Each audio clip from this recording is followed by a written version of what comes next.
I'm Oscar, 30 years old. I've been working at this 7-Eleven for 3 years now. My shift that day was from 4 p.m. to midnight, usually the busiest time. I had about 30 minutes left on my shift. I was counting money in the register when I heard the bell chime, signaling a customer. A tall man walked in, wearing a baseball cap that hid half his face. I politely greeted him and asked if he needed any help, but the man didn't answer, just quietly walked along the aisles. I went back to what I was doing, occasionally glancing up to make sure he wasn't doing anything weird. After about 5 minutes, he brought a bottle of whiskey, a pack of cigarettes, and some snacks to the counter. When I was ringing up the items, I could feel his heavy breath on my face. The strong smell of alcohol and cigarettes hit my nose, mixed with a sour body odor. He stood pressed against the counter, so close I could count every stubby beard hair on his chin. I told him the total, trying to keep my voice normal. He slowly pulled out his wallet, dragging the motion out as if trying to stall, then handed me a $50 bill. When I gave him his change, his rough fingers brushed against my palm. I quickly pulled my hand back. Just then, he looked up, and his face became clear. "Remember me, buddy?" I froze, staring at every feature on his face. Suddenly, memories flooded back. A week ago, I had caught him harassing a girl. I immediately called the police to help. Before the police took him away, he threatened to come back and get revenge on me. At the time, I only felt a little annoyed, not too concerned. Back to facing him in that moment. The blood in my veins felt like it was freezing. I didn't show my panic. I looked at the register and kept working. And then his expression changed. The corner of his mouth slowly curled into a disgusting grin. I tried to stay calm and politely answered to get him to move on. "I see a lot of customers, so I can't remember all of them." He sneered, "You're the jerk who called the cops last week. How dare you butt into my business?" I didn't know how to react. The store was empty, no other customers, and my coworker was in the back storeroom. My hand slowly moved under the counter, where the alarm button was. "If you don't have anything else, I'm going to continue my work." But he didn't budge after my words. His right hand was still on the counter, but his left hand had slipped inside his jacket. My gut told me that wasn't a good sign. I tried to reach for the alarm button, but he was faster. His large hand reached over the counter, gripped my wrist tightly, and squeezed hard. His eyes wide, he leaned close to me and growled a warning. "Don't try anything sneaky." I tried to think calmly. The landline phone was at the other end of the counter, about 6 feet away from me. The security cameras were recording, but no one was actively watching. I knew I had to save myself. He chuckled. "That girl was my girlfriend. Because of you, I was locked up for a week." I argued with him about his bad treatment of that girl. That was the biggest mistake of my life. In a flash, his hand pulled a handgun from his jacket, the click as he cocked it. My heart stopped for a beat. His eyes gleamed with hatred, his face contorted with rage. From the words spewing from his mouth, I knew this was a violent and controlling man. The landline phone at the end of the counter was my only salvation at that moment. I yanked my arm out of his grasp and lunged for the phone. Only one thought was in my head. I needed to call for help. He was as fast as a predator, his large body leaping over the counter with incredible strength, kicking away the chair blocking his path. His heavy weight slammed into me, pinning me to the floor. A crack echoed. The air was forced out of my lungs. I gasped like a stranded fish, trying to breathe. I struggled wildly, but it was like an ant trying to push a boulder. His hand tightened around my neck, while his other hand still held the gun. The cold barrel pressed against my temple. Blood rushed to my brain, my vision blurring from lack of oxygen. I whispered please, but they only came out as faint gasps. He laughed with amusement. He was enjoying the power of holding someone's life in his hands. My body slowly gave up. This must be it, I thought. Suddenly, a loud shout, "You bastard!" immediately followed by the sound of shattering glass. It was Max, my coworker. The man roared, immediately let go of me, and recoiled. I gasped, taking in as much oxygen as I could. Max ran over, pulled me up, and we both scrambled into the storeroom, locking the door. Police sirens wailed in the distance, getting closer. The man knew he couldn't escape, so he rushed outside with the gun in his hand. A tense shootout ensued. We huddled in the storeroom, covering our ears because of the deafening gunshots. A few minutes later, everything went silent. Max and I, following police orders, moved outside. The man lay motionless on the street with blood and a few bullet wounds. I sank to my knees, my body still trembling. Max sat beside me. "It's over, Oscar. You're safe now." I looked at Max and smiled, letting out a long breath. Thank God I had just escaped death's door. I understood that I could have lost my life just for doing the right thing. But if I could go back to that day again, I would still choose to help that girl. Before we continue, I just want to say thank you. MHS crossed over 10,000 subscribers in 2025, and that's all because of you. Every single view, like, and share means the world to me. From the bottom of my heart, thank you. This year, we're setting our sights on 50,000 in 2026. So if you enjoy these videos and haven't subscribed yet, now's the perfect time. Hit that button, join the community, let's grow this together. Now, back to the stories. I'm Francis, and I grew up in a tiny spot called Mill Creek, Wyoming. I was raised by a single mom. Words like strict and rules weren't really in her vocabulary, but there was one thing she told me never to do: go near the house of old Harold Crane. Harold lived in a trailer on the edge of town and made a living by going through people's trash at night to find stuff to sell or turn into something else to sell. He only did this after dark. My mom said Harold was a monster and that he had killed a good friend of hers in high school. That was all she ever said about it. I think it was too painful for her. Over the years, I would overhear little bits of information about Harold's life and the murder he got away with. People said never to walk around the town lake at night because Harold would probably be wandering around there. Not everyone was afraid of Harold, though. Some people seemed to pity him. I remember when I was about 14, I was hanging out with a friend, and his mom was with us. My friend mentioned Harold like he was the boogeyman, but his mom said, "All that poor man wants is to be left alone." I deeply remembered her expression and her tone of voice. It wasn't until much later that I understood the reason behind it. When I was 17, my mom got drunk one night and told me the story of how Harold had killed her best friend. She was crying and looking at old high school photos. Even though he sometimes partied too much, he was a good person, and it's heartbreaking to have his life end at such a young age. My mom said it was an outdoor party with her and her friends. My mom's best friend had gone into the bushes to pee.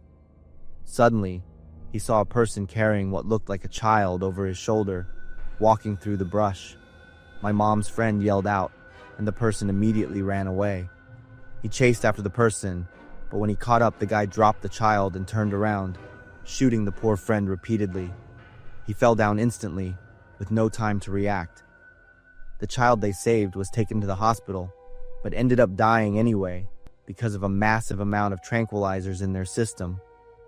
My mom insisted that Harold was the one who shot her friend, but for some reason, he was never arrested or went to jail.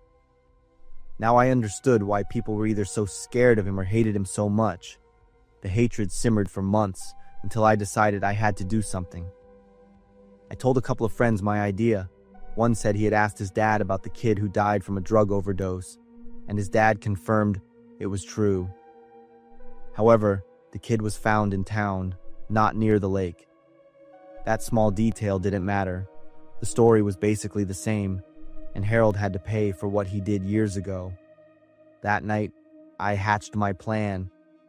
I was going to walk to his trailer around midnight and burn it down. I knew it was a stupid idea.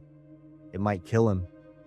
But all I could think about at the time was the sight of him waking up, running out, standing there angry, and having to move away. I didn't have any money, so I stole a can of paint thinner from the school's art supplies closet. I lied and said I was going home after a bonfire with friends. In reality, I headed toward Harold's place. It took me about an hour to walk. When I was about half a mile away, I turned off my flashlight and walked along the water's edge until I saw the light from Harold's trailer. I watched until the TV sound inside stopped and the light went out. I waited a little longer until everything was completely silent. Then, I took the can of paint thinner from my backpack and started to creep forward. I was pretty confident, thinking I had approached without being seen. But then, just as I was about to open the paint thinner can, I suddenly heard a loud click from the right. I immediately recognized the sound of a gun. "What you got there, boy?" I froze, knowing it was Harold, and he had caught me red-handed. I didn't say anything. Harold then told me to drop what I was holding. He shined a flashlight on me, ordering me to turn around so he could see my face. At that moment, my body was almost paralyzed. I was trembling as he rushed forward and spun me around. When he saw me, he quickly shoved me away. I fell backward, too scared to even beg for mercy. He just stared at me for a moment, then called my name out loud to confirm. I was stunned. He not only knew my name, but also who my mom was. After I nodded to confirm, he said, "I've been wondering how long it would take for you to show up." Harold invited me inside and promised to tell me everything I wanted to know. When I sat down, he asked what my mother had told me about him. Though I was still quite scared, I was brave enough to express that I hated him for killing my mom's friend. Harold only smiled as I recounted the event in my mother's version. He didn't interrupt at all, but when I finished, he told me, "All right, kid. Here's what really happened." My mom's friend was a big troublemaker, and even though people tried to help, he only got worse. The night he was killed, the person walking by the lake with the child over his shoulder wasn't Harold. It was my mother's friend.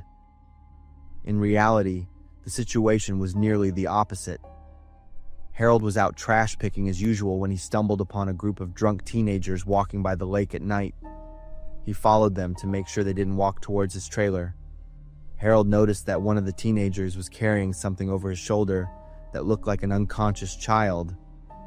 Harold moved closer and heard the teenagers planning to do something terrible to that unconscious child. As soon as he heard that, Harold turned on his flashlight and told them to drop the child. The person carrying the child was my mom's old high school friend. He pulled out a knife and was preparing to stab the child in the chest when Harold fired a few shots into his chest, and he died instantly. Harold said he didn't get a good look at the other teenagers who ran away, but one of them was definitely a girl. Afterward, he carried the child into town and left her at the gas station, where an employee was working the night shift. That employee called 911, but Harold didn't stay. He just told the employee there was a dead body near the lake, and the police should go there. He was the one who did it. The police stopped by the next morning and arrested Harold. But his story checked out, and the parents of the missing girl were so relieved to have their daughter back home that they could only thank him. To them, Harold was a hero. However, Harold didn't feel like a hero. He had promised himself never to hurt another human being as long as he lived. That's why he lived in isolation. If he could have saved that little girl's life, it would have been worth it. But she was probably already dying from the tranquilizers the moment he saw her. He was tormented that the criminals were still walking free. So, he stayed away from town, unable to bear living near the former criminals, who were now adults. He didn't know exactly who they were, but he thought my mother was very likely one of them. Harold said he didn't care if I believed him or not. He only wanted me to do one thing: go home, tell my mother what he had just told me, then look her in the eye and ask if it was all true. I did exactly that. It's best not to detail how that conversation went. Our relationship was never repaired. Since that night, I've carried a heavy feeling, disgust with myself for planning to do something so foolish, and heartbreak knowing the harsh truth about my mother. I often wonder if I can ever forgive her. Nearly 20 years have passed, and I haven't dared to return to Wyoming because every road and every house there reminds me of the night that changed my entire life. I came to this peaceful town of Marfa, Texas, in the days leading up to Christmas. This is the hometown of a close colleague, and we were here on a mission to organize a charity event initiated by our company.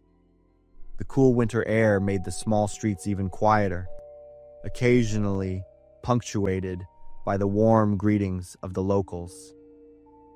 It was here that I ran into Mr. Gavin, someone my colleague really liked when she was a kid. He was thin, his wrinkled skin marked with several long scars. We said hello from a distance, but Mr. Gavin didn't react. It wasn't until we walked closer and my colleague gently patted his shoulder that he spun around in surprise. "He's been deaf since he was in the war," my colleague explained. "An injury made him lose his hearing." My colleague told me about Mr. Gavin's life. He lived alone in his small house, facing the painful memories after his wife's death. Returning from the battlefield with an injury, he was fortunately still healthy and had an optimistic spirit. He got married and had a peaceful and happy life. He and his wife managed a small general store together. Everyone in town knew his family and loved the couple's gentle nature. However, that happiness only lasted about a year after they got married.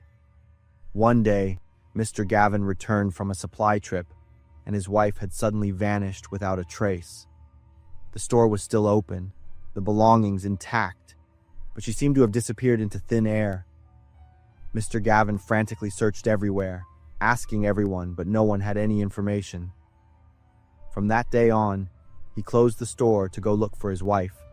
He spent all his money, time, and energy hoping a miracle would happen. For a long time, the townspeople didn't see him return. They said he had also disappeared, just like his wife. Their general store became a sad reminder of a mysterious case and a great loss. Half a year after his wife vanished, Mr. Gavin returned to town looking withered and exhausted. There was still zero news about his wife.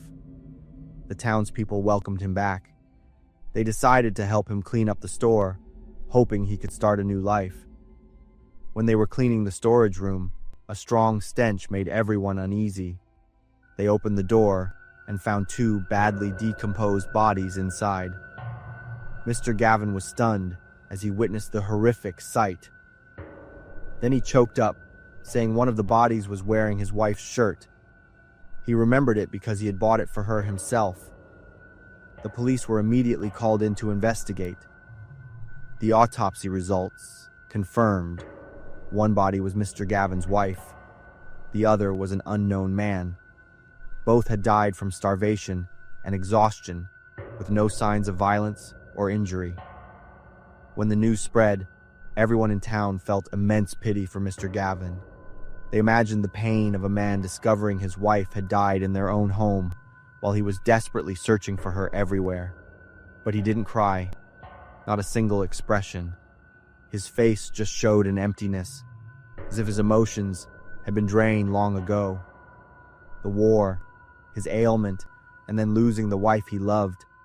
Too much accumulated suffering had paralyzed his soul, leaving him unable to feel anymore. After the initial shock subsided, people in town began talking and offering theories about the tragic incident. They speculated that Mr. Gavin's wife had probably been having an affair with the strange man. During a secret rendezvous at the store, Mr. Gavin had unexpectedly returned. Afraid of being caught, they quickly hid in the storage room. Mr. Gavin, frantic, locked everything up as he rushed out to search for his wife. If the two lovers had cried out for help, he wouldn't have heard a thing due to his hearing impairment. Day after day, He searched outside, while the two people inside the storage room slowly grew weak, without food or water, until they both died in despair. "He's so pitiful," my colleague sighed. After that incident, he became even quieter. Many people tried to talk to him, but he just nodded. Maybe the pain was too much, and he didn't want to communicate anymore. When I finished hearing the story, I felt a heavy sadness in my heart. This was a tragedy of fate, of cruel coincidences. I imagined Mr. Gavin's pain upon discovering the truth. He lost both his wife and his trust in her at the same time. Just as I was lost in thought about the story, Mr. Gavin appeared, shuffling down the street ahead. He walked alone, his hands tucked into the pockets of his old coat, looking down at the ground. Right then, we received a call from the organizers, saying everything was ready for the charity event. Immediately after the call, a loudspeaker from the event area announced that free food would soon be distributed to the residents. The sound was clearly audible, not too loud, but not too soft either. I was about to walk over and signal to Mr. Gavin about the giveaway, thinking he couldn't hear the announcement. But then, I froze in place. Mr. Gavin suddenly turned his head and ran like crazy toward the charity event area. His steps were rushed, urgent, as if he had clearly heard every word of the announcement. I stood still, watching his retreating figure. A thought flashed through my mind. If Mr. Gavin was truly deaf, why did he react to the loudspeaker? And why did he know exactly which direction to run? And then, the pieces of that tragic story began to rearrange themselves in a completely different way in my mind. Mr. Gavin was not completely deaf. The ear injury might not have led to a total loss of hearing as everyone thought. He might have heard his wife and her lover calling for help from the storage room, but chose not to open the door and deliberately locked them inside. He pretended to search for his wife everywhere, all while knowing exactly where she was. He let the two people slowly die in the darkness, hungry, thirsty, and desperate, a cruel punishment he had chosen for the act of betrayal. And afterward, he continued to play the role of an unfortunate man, a victim of fate. Everyone felt sympathy and pity for him. No one suspected a thing. He lived amid compassion, being comforted and cared for. I turned to look at my colleague. She was laughing and chatting with a few locals, completely unaware of what I had just witnessed. I opened my mouth to speak, but then closed it again. I looked toward Mr. Gavin one more time. Everything had ended a long time ago. The life of the town went on. If what I thought was true, Mr. Gavin did commit a crime. But he also had to endure immense pain and live in solitude for the rest of his life. My colleague called my name. I jumped, turned back, and tried to smile. I walked with her toward the charity event area, where Mr. Gavin was now standing in line for the giveaway with the other residents. I didn't dare look him in the eye again, because my mind had cemented the belief of what I had just deduced. In 2023, I won the Miss Wisconsin competition and qualified for Miss Midwest. While it wasn't as prestigious as Miss America, Miss Midwest offered a large cash prize and job opportunities with the sponsoring cosmetics company. I desperately needed both, so I was determined to win. All the contestants gathered at a hotel in Grand Rapids, where we met each other and the judges. The moment I walked in, my heart sank when I recognized one person. It was Vanessa Blake, the woman who had ruined my life. She was cheerfully talking with one of the judges. I had to admit she was genuinely beautiful. But as soon as the conversation ended, she immediately dropped the sweet act. She yelled at the front desk clerk, demanding a different room. I stood in a far corner, unable to take my eyes off Vanessa. The old anger from years ago flared up again. 5 years ago, Vanessa and I were pretty close college friends. But during a final exam, Vanessa stole my notes and took them into the testing room. When the professor caught her, she blamed everything on me because the note pages were in my handwriting. I was permanently expelled from college, branded a cheater, while Vanessa completely walked away innocent. Because of her, I didn't have a degree and couldn't find a job that paid what I wanted. And now, here she was, my competition. Claire, it's great to see you again. You look good, I guess. I jumped when I heard her greeting, which couldn't have sounded more fake. I was too furious to speak, so I turned my back and walked away. I promised myself I would not let Vanessa beat me. I would get my revenge by winning this pageant. I practiced hard, made friends with everyone I met, and always put my best foot forward. Meanwhile, Vanessa did the exact opposite. She performed well in front of the judges, but was rude and combative with the other contestants. She was a total nightmare for the hotel staff.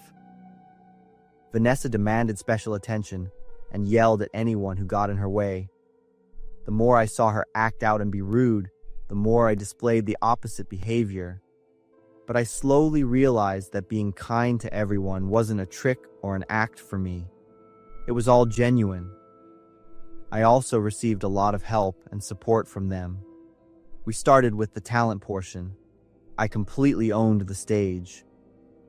Vanessa performed pretty well too. Next was the swimsuit competition. We both did great. I had to admit her body was absolutely smoking. She was like a beautiful, poisonous mushroom. Afterward, we had a short break before the final round. All the girls were in the dressing room, checking their makeup and practicing their answers. I noticed Vanessa taking a phone call and rushing out into the hallway. She looked like she was scheming something. I crept closer to the door, trying to listen. Her voice sounded very flirty. I could only hear her side of the conversation, but it was enough to guess what was happening. She was sleeping with one of the judges. Once again, she was cheating. A wave of disgust washed over me. Another cheat. She was using her body to manipulate the contest results. I clenched my fists, swearing that I would not let her succeed. Right then, one of the pageant production assistants entered the dressing room with a tray full of bottled water for the contestants and told everyone to get mentally prepared. When Vanessa returned, her face was beaming, and she wore the smile of someone who was about to win. And the round hadn't even started yet. She walked right over, grabbed a bottle of water, and took a big gulp, as if nothing in the world worried her. Then she turned to me, her eyes sweeping over me with arrogance. "Try your best. Maybe you'll get a small consolation prize." I didn't answer, wearing the most contemptuous look I could manage. The final round was about to begin, and the contestants lined up on stage. Suddenly, I noticed Vanessa starting to sway. She could barely keep her eyes open. When it was my turn, I nailed it. I had concise, intelligent answers. When Vanessa stepped up to the microphone, the judges asked her about her thoughts on climate change. She had to grip the stand to keep her balance. Her voice was slurred, constantly cutting out. After only managing a few words, Vanessa suddenly collapsed on the stage. She started gasping for air, her face swelling up like an inflated balloon. A judge leaped onto the stage and yelled for a doctor. All I could do was stand there and watch in horror. Luckily, there was a medical conference at the hotel, so plenty of doctors were around to help her. The pageant was announced to be postponed for a few hours. After a while, Vanessa was conscious and breathing normally again. However, she still looked terrible. Chaos took over the entire ballroom. The organizers immediately called the police to investigate. This was no longer just a medical incident. The police started interviewing everyone present. They collected evidence, checked the water bottle Vanessa had drunk from, and asked to view the hotel's security camera footage. From her resting spot, Vanessa screamed, "Someone wanted me dead. Find the person who did this." After nearly an hour of tense investigation, a police officer stepped out with a serious expression. They had found something on the security camera. All the contestants and staff were gathered together. "We have thoroughly reviewed the footage and have identified the person who put a substance into Ms. Vanessa's water bottle." Everyone was surprised and started talking. When the police showed the type of medication, I froze because it was the kind I was using. The police officer pointed toward a contestant. "Lily Harper, please tell us everything you did." All eyes in the room turned to Lily. I hated that fake act. She treated me like trash. I just wanted her to be a little embarrassed on stage. I saw the bottle of medication in Claire's bag and thought it would only make her sleepy. "I didn't think things would go this far." Lily said this while pointing toward me. I was stunned. I had been carrying it around for a long time to treat depression. The hotel staff and other contestants began speaking up. They confirmed how badly Vanessa had treated all of them. No one blamed Lily or pitied Vanessa. The police arrested Lily and took her away. She was sobbing, repeatedly apologizing. Vanessa was taken to the hospital for further monitoring. The organizers decided to continue the competition after the situation stabilized.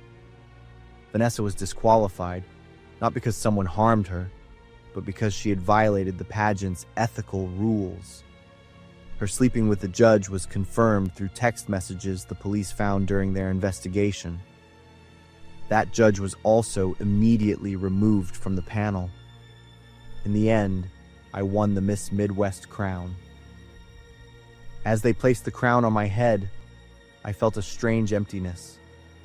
This was still the moment I dreamed of, but it wasn't as sweet as I had imagined. That night, alone in the hotel room with the crown beside me, I stared at it as if looking at myself in a hazy mirror. This used to be my biggest dream. I thought the moment of victory would bring absolute satisfaction, but I only felt a large, quiet void opening in my heart. Not because I didn't deserve it, but because I realized I had walked this path with too much anger, bitterness, and a desperate need to prove myself. I hadn't done anything wrong, but I wasn't truly free either. I thought about Vanessa, about the past, the hurt, and even that brief moment when I heard her collapse, and my heart briefly felt a flash of schadenfreude. That feeling scared me. I didn't want to become a version of her.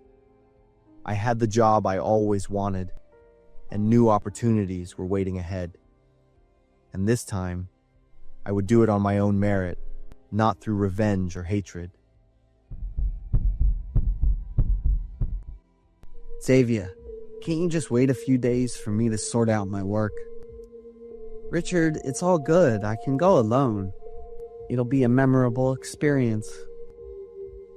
That night, my wife was all excited, getting her stuff ready to take on Jackson Hole's Snowy Mountains solo. Xavier's all about mountain climbing and skiing in the winter. If her family hadn't stepped in, she'd have gone pro in this sport. Jackson Hole's a ski resort with steep terrain, so it's perfect for pro skiers.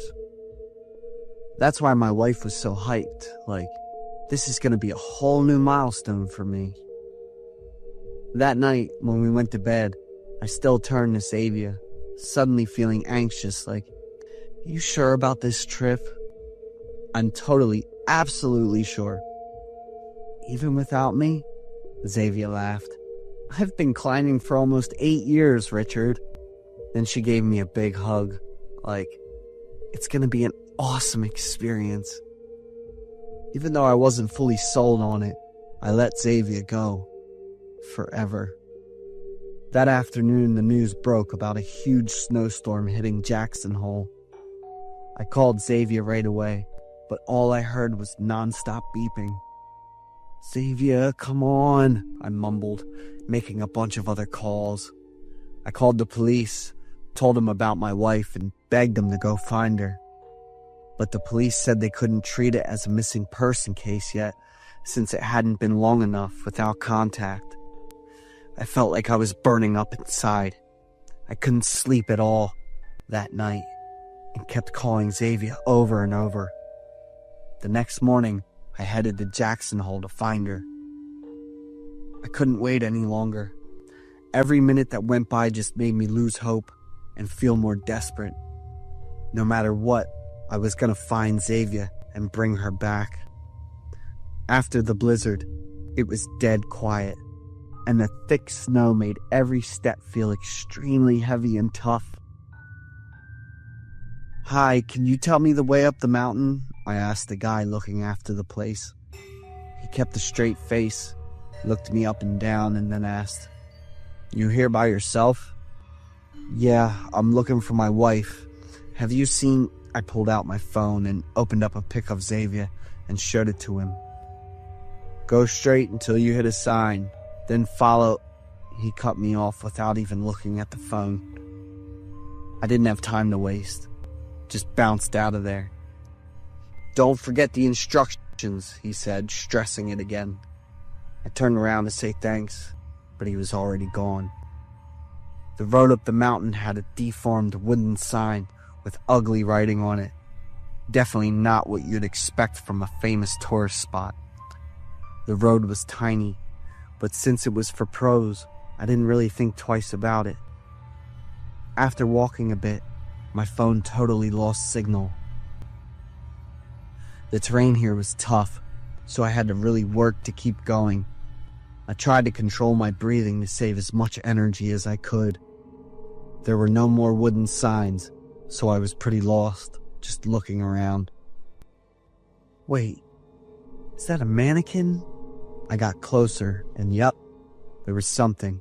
Maybe a person or some weird humanoid thing leaning against a tree with its arm pointing in one direction. "Oh, hello. You climbing the mountain solo too?" No answer, so I just kept walking faster.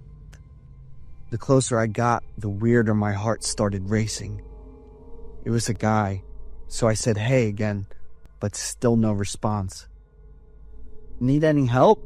I asked, sitting down next to him. The guy had his eyes closed. His skin was all purple, and there was a weird smell starting to spread. My mouth was dry, so I tried to swallow, my hand shaking as I reached out to him. I instantly fell back, just mumbling in fear. He wasn't breathing anymore, and that smell was... I pulled out my phone to call the police, but no signal. I turned to run down the mountain, but then I remembered Xavier. If this guy was another climber, then where the hell is my wife? It's like I had an extra engine or something. I took off running in the direction the guy pointed, trying to find Xavier. The further I went into the mountain, the more dead bodies I found. They were all pointing the same way, like sets of signs from corpses. The temp dropped fast. I was freaking out, searching everywhere for Xavier. And then I found her. My wife was one of those signs. "Xavier! Xavier, can you hear me?" Her body was stiff and cold, eyes wide open, just lifeless. She was just sitting there, pointing in one direction too. I hugged Xavier's body tight, hoping my warmth would somehow wake her up. I buried my face in her cold body and just cried. I should have been more set on it. Should have gone with her instead of staying behind to deal with work. Then there wouldn't be any should-haves. Suddenly, I heard something. It was the manager from earlier, dragging a woman. I just watched, quiet as hell. He dropped the girl, then set her up like the other bodies, pointing in the same way. Then he gave this smug smile and took off with the girl's backpack. "I wonder where that guy's frozen," he muttered, looking around like he was searching for me. "I'm right here, you bastard!" In that moment, all I felt was pure rage. In front of me was a murderer with no weapon, and my wife, along with a bunch of other innocent people, were all dead because of him. I put all my strength into my arm and threw a solid punch at him. I didn't give him a chance to react. I just kept hitting the weak spots with the log. By the time the white snow was covered in red and there was a broken body at my feet, my mind snapped back to reality. A bit freaked out, just a little, I went back to Xavier, hugged her tight, and jotted down these diary entries. "Come back. Don't go this way." I wrote a red message on a white scarf from a body and tied it to a tree branch. Sitting next to Xavier, I could feel every cell in my body slowly freezing. I found her, and I'm staying by her side forever.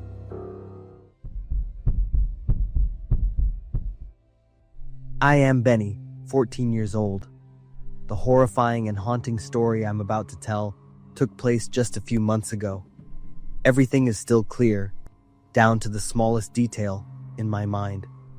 I was in 9th grade at a small high school in the outskirts of Michigan. It was a peaceful place where everyone knew each other, and everything seemed very simple. I had 2 close friends, Janet and Kathy. Janet stood out with her shiny blonde hair, slim figure, and the confidence that made everyone take notice. Kathy, on the other hand, had a fuller figure, a cheerful face, and a gentle personality. In my eyes, Kathy was always lovable and kind, but Janet often didn't think the same way. She would often make sarcastic remarks about Kathy's appearance. Janet was always confident, but sometimes that confidence turned into arrogance and cruelty. At first, I just stayed silent when I heard Janet talk badly about Kathy. But as the words became more rude and hurtful, I decided to speak up to her. Janet just gave a slight laugh, telling me I was being too sensitive, overreacting, and didn't change her attitude. Despite that, Janet still acted friendly with Kathy in front of everyone, as if nothing had happened. I knew Kathy noticed this, but she never reacted. One afternoon after school, Janet suddenly invited me, Kathy, and a few other classmates to Burger King, and we all agreed. Burger King was Kathy's favorite, and I could clearly see the joy on her face when she heard the location. The group eagerly walked into the restaurant, laughter and chatter filling the air. Janet ordered a lot of food, burgers, fries, milkshakes, and even a few desserts. She said she would treat everyone, which made the atmosphere even more cheerful, and we all began to dig in. Kathy ate with bright eyes and a smile full of happiness. It was a rare moment when she no longer worried about gossip or scrutinizing stares. Janet suddenly took out her phone and secretly took a photo of Kathy while she was eating. Then, Janet raised her phone, pointed it towards everyone, and burst out laughing while pointing at the screen. She began to mock Kathy's appearance, making cruel comments about the way Kathy ate and her looks. I said in a serious tone, reminding Janet to stop, but she acted as if she hadn't heard me. Kathy froze, her face turning red, her eyes filled with shame and hurt. Kathy stood up abruptly, her trembling hands crushing the burger in her grip. Kathy turned and ran out of Burger King without saying a word. The group fell silent, a heavy feeling enveloping the air. Janet, seemingly unbothered, just shrugged and continued eating as if nothing had happened. I sat there looking out the window, feeling angry and helpless. I know Kathy will never forget this moment, and that torments me. After that, Kathy became different. She stopped eating, saying that she wanted to lose weight. Kathy's lunch was just a bottle of water, and she refused every invitation to eat with me. Kathy's skin was pale, her eyes were dark circled, and her movements were sluggish. I was worried, but Kathy always said that she was fine. One day, Kathy fainted in the middle of the schoolyard. She was taken to the infirmary and hospitalized shortly afterward. When I visited Kathy in the hospital, she was crying uncontrollably. Kathy said that she felt ashamed of her body and didn't want to go back to school. I tried to comfort her, telling her that she didn't need to change herself because of cruel words. But deep down, I knew that Janet's words had left a deep psychological scar on Kathy. Kathy took a week off from school to recover both physically and mentally. I hoped that the time off would help her feel better. But the day Kathy was supposed to return to school was also the day everything fell apart. That morning, the class went on as usual, but both Janet and Kathy were absent. The homeroom teacher anxiously left the classroom to search for the two of them. I couldn't sit still either. The feeling of unease grew stronger and stronger. About 20 minutes later, the classroom door opened. Kathy walked in, but the sight before us froze me and the whole class. Kathy's body was covered in a sticky red layer that hadn't dried yet, with drops of it dripping down from her uniform. A satisfied smile was on her lips, but her eyes were empty and indifferent. The homeroom teacher rushed over and asked Kathy what had happened. Kathy was panting, but her voice was eerily calm. "This is not my blood." Before we could even comprehend what was happening, a scream suddenly rang out, and the whole class froze in shock. The police and security were called immediately. I don't remember how I ran up there. I just know that my legs didn't stop until I saw Janet. She was lying on the ground, motionless, in a large pool of red. Janet's body was covered in cuts, with a deep gash on her neck. Janet's eyes were wide open, lifeless, as if she was still terrified of something before she passed. I stood there, my body trembling, unable to believe what I was seeing. Kathy was taken away by the police right after that. She didn't cry, didn't scream. She just silently followed, as if she had already prepared for this moment. In that moment, I didn't recognize the friend I once knew.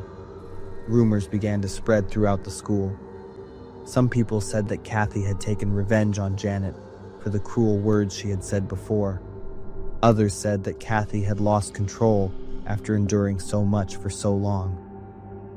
Now, I don't know how to move past these terrifying memories. Kathy, the kind and sweet friend I once knew, has now become a part of an endless nightmare. Janet, the girl who was once full of confidence and pride, is now just a painful memory. I'm not sure if I'll ever understand the truth behind all of this, or if I'll be able to forgive myself for not doing anything to prevent this tragedy. I am David, 28 years old. I was born into a wealthy family, where everything seemed to be within reach: money, fame, and even women. I never had to chase after anyone. They always came to me. My relationships never lasted more than a month. I'm not a bad person. I just never met anyone special enough to keep in my life. Until I met Maya. She wasn't extraordinary. From her edited appearance, it wasn't hard for me to tell that, and her way of speaking was quite ordinary as well. One strange thing about her face: her eyes, a mix of gray and blue, blended in a way that was hard to understand, making it impossible for me to look away. What's more, the way she rejected every attempt I made to approach her. Maya was different. It was as if she knew everything about me, from my hobbies and habits to the stories I had never told anyone. Whenever I asked why, she would just smile and say it was a lucky guess. Instead of feeling disturbed, I was drawn in. She was the only one who wasn't easily within my control. She was like a maze. The more I tried to find an exit, the deeper I got lost. That Valentine's Day, I managed to get a date with Maya. For the first time in my life, I was truly serious about a relationship. I wanted Maya to know that I had changed because of her. I don't know when exactly I started to fall in love with her. This love goes beyond the desire to conquer. It was like a kind of magic, an invisible force that I couldn't resist. Maya was the only thing I thought about every day, and I decided that I had to have her. The restaurant was booked a week in advance, a luxurious, cozy place with soft golden lighting. Our table was in a quiet corner, with a large bouquet of roses and 2 glasses of wine on it. Maya arrived, still with her usual gentle demeanor. The long black dress hugged her body, her soft hair cascading down her shoulders, and her lips were lightly tinted with a wine-red color. Throughout the dinner, we talked and laughed together. I felt happier and more at ease than ever before. When the dessert was brought to the table, I nervously looked at Maya. On the white porcelain plate, the words were written in bold chocolate, "Will you be my girlfriend?" She saw it without showing any surprise. Maya smiled, her eyes full of meaning. Maya opened her handbag, took out a small blue gift box, and pushed it toward me. I held the gift, feeling a mix of excitement and curiosity. When I opened it, inside was a stack of photos tied together with a red ribbon. The first photo was of Maya, radiant and beautiful. But the following photos made me freeze. They were photos documenting her plastic surgery process. The photos were arranged in reverse chronological order, each step, each process being revealed. Layer by layer, her face transformed, revealing a terrifying truth. In the last photo, I was speechless. It was Maggie, a shy girl who had stood in front of me at university, holding a love letter. I remember that day very clearly. Maggie with her frizzy hair, wearing messy clothes, and her awkward posture. I had laughed at her innocence, even teasing her loudly in front of the crowd. Have you ever looked at yourself with those strange, dull gray eyes? My heart felt like it was being squeezed by someone. I didn't know whether to call her Maya or Maggie anymore. Her gaze no longer held that gentle look. It was a cold, calculating look. Maya continued by placing another gift box down, larger than the one with the photos. It was carefully wrapped in glossy red paper with a golden ribbon tied on top. I stared at the box. All my senses were screaming that something was wrong, but my hands felt compelled to open it. My heart pounded as I untied the ribbon. Beneath the wrapping paper was a heavy, solid wooden box. I slowly lifted the lid of the box, and a strong chemical smell immediately wafted up, causing me to instinctively step back. As I looked inside, I felt like all the air in my lungs was being drained. Inside the box was an eye, preserved in a jar of chemical solution, still intact with an unusual gray color. A small piece of paper lay at the bottom of the box, with scrawled writing in red ink. "This is one of the things Maggie had to sacrifice to become the person you love." Not stopping there, Maya reached for the fake blue eye and placed it on the table. I felt frozen. Everything around me seemed to stop, leaving only me and the horrifying image in front of me. Her right eye socket was empty, dark and deep, like an endless abyss, pulling all the light and reason from me into it. A wave of intense nausea surged in my throat, but I couldn't tear my eyes away from the scene before me. My head buzzed, fragmented memories of Maggie flooding back, each image pushing me deeper into a panic. My whole body trembled, my limbs cold as ice. Before, I had never considered the pain or effort someone must endure to change themselves. But now, in the most ruthless way, Maya had forced me to face it. A chilling sensation washed over me as I thought about this. Every part of Maggie's body, altered, replaced to create a perfect version that I had been captivated by. And now, she was gifting me a piece of the truth, the most haunting gift I had ever received. I left the restaurant, but the sense of horror didn't fade in the slightest. The eerie, triumphant laugh of Maya echoed behind me. Since that day, I have been haunted by the gray eyes, always watching me no matter where I go. Perhaps that is exactly what Maggie wanted. Not a bloody revenge, but a reminder that I could never forget her and the pain I had caused. And that was the price I had to pay.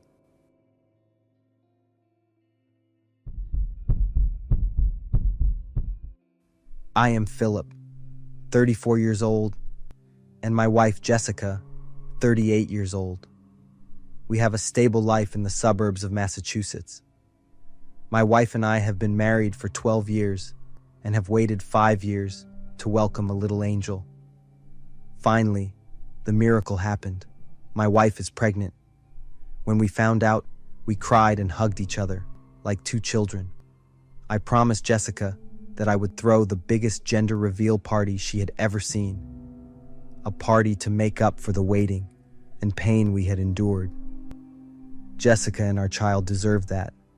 I spent 3 months planning everything. Our backyard was decorated with string lights and balloons. The food was prepared by a private chef. There was expensive wine and a 5-tiered cake. And the highlight was a small plane that would fly overhead and release either pink or blue smoke, announcing to the world whether we were having a son or a daughter. No one knew the color of the smoke in advance. The doctor had sent me the results in a sealed envelope, and I passed it on to the event company. I wanted my reaction at that moment to be real. The night before the party, I couldn't sleep. There was something about the dream that woke me up sweating and gasping for breath. I couldn't remember what it was, just fragments of images, distant sounds, and a terrible feeling that something was wrong. Jessica said it was just the nerves of soon-to-be fatherhood. Maybe she was right. The day of the party, everything started perfectly. The weather was ideal, with a clear sky, not a cloud in sight. Nearly 100 guests, including friends, partners, and family, gathered in our backyard. My mother flew in from California, and Jessica's sister came from London with her 2 kids. Some college friends, whom we hadn't seen in years, were also here, all sharing our happiness. I looked at Jessica in her long white dress, her belly protruding, her face radiant. She looked amazing. I felt incredibly lucky and grateful to God for this happiness we had found. The party started at 3 p.m. Laughter and joy were evident on everyone's face. As the exciting moment drew near, everyone started looking up at the sky. I could feel the excitement in the air. Jessica held my hand tightly, her fingers cold and trembling. 1 minute to go, the event coordinator announced. Everyone started counting down, and Jessica hugged me tightly. I could feel our baby kicking lightly, as if it too was excited. Then I heard the sound of the plane engine in the distance. Everyone cheered as the small plane appeared in the sky, heading toward us. My heart raced for the moment we had waited so long for. But as the plane got closer, I felt that something was wrong. It was flying much lower than planned, and it seemed to be struggling. The engine was louder, at times stuttering, at others roaring. Before I could finish my sentence, there was a small explosion from the plane. People gasped. Then smoke started pouring out. Not pink or blue, but thick, dark smoke. The plane swayed in the air, clearly in trouble. "Everyone move back," I shouted, pulling Jessica into the house. But most of the guests stood there, mesmerized by the scene in the sky. In a terrible moment, the plane seemed to stop in midair. Then, from below, something began falling. Black objects rained down into the yard. I squinted, trying to make sense of it in the dark, and then realized the horrifying truth. It was pieces of flesh, dozens, maybe hundreds of pieces. Then came fingers, toes, pieces of darkened skin from decomposition, and hair, long strands still attached to scalp fragments. The first scream rang out. Then everyone screamed. Panic took over. People scattered, trying to escape the horrendous shower falling from the sky. I pulled Jessica inside, slamming the back door behind us. She was trembling violently, holding her belly to protect our unborn child. Through the window, I could see the backyard now looking like a scene from a horror movie. Body parts scattered across the grass, stuck to the white tables and pastel-colored balloons. The police arrived within 15 minutes. They cordoned off the area and began their investigation. Our guests were taken for medical checks and interrogations. Jessica had to be hospitalized due to shock.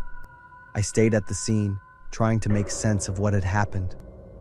The answer came at midnight when an FBI agent pulled me aside. "Mr. Lawson, we've identified the origin of the objects that fell from the plane. It appears they were bodies from a graveyard in Maine. About a month ago, there were reports of grave robberies there, but we never thought, who did this? We found a letter in the pilot's cabin. He had committed suicide after dropping those things. The letter was addressed to you." "To me? Why? Do you know someone named Thomas Caldwell?" My heart skipped a beat. My mind spun, and my ears rang after hearing that name. No one knew that before Jessica, I had deeply loved a man named Thomas Caldwell. We met in our sophomore year of college. Thomas was an excellent literature student, and we spent 3 years together. But when we graduated, I faced pressure from my family, especially my conservative father. I was accepted into law school, and at a celebratory party, I met Jessica. She was beautiful, smart, and represented everything my family wanted. I found myself wavering, and after many sleepless nights of thinking, I chose the easier path. The way I broke up with Thomas was horrible. I didn't have the courage to tell him the truth, that I had chosen a life that met my family's expectations instead of true love. In the following months, Thomas began sending letters and messages. At first, they were pleading, then they turned to anger, and eventually to threats. He showed up at my law office, sent flowers to Jessica's house with strange notes. I had to get a restraining order, and then Thomas disappeared. 12 years passed with no sign of Thomas, and I buried my fears and guilt deep within me. I built a new life with Jessica, focused on my career and marriage, and gradually convinced myself that I was happy with my choice. But on those rare sleepless nights, Thomas's face would still haunt me. Jessica never knew the whole truth. I couldn't let her know it was my fault, that the terror we had endured was due to my past. Today, our daughter turns 1 year old. Our family has moved to a town over 600 miles away from our old home. We named our daughter Hope. Jessica still wakes up at night from nightmares. I've never told her everything. I can't. Instead, I bear the fear alone. That's my punishment, the price I have to pay for the lies and the secrets. The music was ear-splitting. My body started moving on its own, joining the packed dance floor. I'm Hal, 26, and that day was supposed to be special. We were at some brand new club in downtown Columbus. Mike had picked the place, supposedly a premium music experience, in a uniquely designed venue. Even Alex, who usually hated crowded spots, came along just for me. The club was huge, but something about it made my skin crawl. Maybe it was the dim hallways or weird little corners in the old building, a factory back in the 1950s. Or maybe it was how the lights kept flickering, plunging the place into brief darkness every few seconds. And then suddenly, it went completely black. The music cut off. Pitch black darkness swallowed everything. At first, people laughed nervously or murmured in confusion. A few folks flipped on their phone flashlights, casting eerie spots in the gloom. I realized I was gripping Alex's shoulder. Mike was nowhere to be seen. The air grew thick, heavy, suffocating. 10 minutes dragged by. Still no power. An uneasy feeling crept over me. And then I heard it. a soft sob. It started faint, easy to mistake for background noise, but it got clearer, louder, raw, and desperate. My grip tightened on Alex's shoulder, but before I could whisper my anxiety, a piercing scream split the air. My whole body jolted, goosebumps everywhere, heart hammering like it might explode out of my chest. Weirdly enough, no one else around me seemed to hear it. The flashlight on my phone still cut through the darkness. I stood frozen, straining to separate that scream from the rest of the noise. I grabbed Alex and pulled him toward the sound. Around us, the crowd was getting restless from the blackout. People were shouting, others desperately searching for exits. In the chaos, Alex slipped from my grip. I shouted his name, but it was useless. Another scream pierced the air, louder this time and closer. It came from one of those shadowy hallways I'd noticed earlier. I moved toward it, my phone's flashlight beam guiding my way. The corridor was narrow and endless, lined with closed doors. The air turned colder, like I'd stepped into another dimension entirely. No one else was down here. This place probably wasn't meant for visitors. At the far end, a door stood slightly open, dim light spilling through the gap. My pace slowed, my heart thudding so loud I could hear it pounding in my ears. As I got closer, a pungent, fishy odor filled my nostrils. Curiosity, or maybe reckless stupidity, pushed me onward. My hands shook as I nudged the door open. Inside was a cramped storage room. In the corner, someone knelt with their back to me. In front of them lay a motionless body, blood pooling darkly on the floor. I just stood there, frozen. Slowly the man turned around, and I recognized Mike's face immediately. But his eyes, they were hollow, wild, and he had a knife in his hand, dripping bright red. It all happened fast, like some twisted nightmare. Mike rose slowly, staring right at me, and started walking toward me, knife still clutched tight, leaving red droplets trailing behind him. I wanted to run. I wanted to scream. But my body refused to move. My feet felt like they were nailed to the damn floor. Suddenly, a flashlight beam sliced through the darkness from behind me, and Alex's familiar voice echoed down the hallway. Mike stopped in his tracks. His eyes cleared slowly, like he was snapping out of a trance. He stared at the knife in his hand, then down at the motionless figure on the floor, and a look of absolute horror spread across his face. He dropped to his knees, letting the knife fall to the ground with a clatter, and started mumbling incoherently. As I cautiously stepped closer, I finally made out what he kept repeating. It told me to do it. It told me to do it. Suddenly, the lights surged back on, blinding us. Music boomed again from the main dance area, and the cheers and laughter outside felt disturbingly out of place compared to the horror unfolding in front of me. In that moment, I finally recognized the man lying on the ground, James Morrow. He'd been all over the news recently, especially because of Mike's family. 2 years ago, James had raped and murdered Mike's sister, but walked free due to a lack of evidence. Mike had been secretly tracking him ever since, and now, by some sick twist of fate, they'd both ended up at this club, on my birthday of all nights. I stood there, numb, watching my best friend kneeling next to the man who had destroyed his life. The screams still rang inside my head. I couldn't even tell if they were James's, Mike's, or just echoes in my own mind. Distant sirens pierced the night, growing louder. All I could do was watch helplessly as Mike, panicked and trembling, was led away, and Alex stared back at me, eyes wide with shock. My 26th birthday had become a nightmare I'd never forget.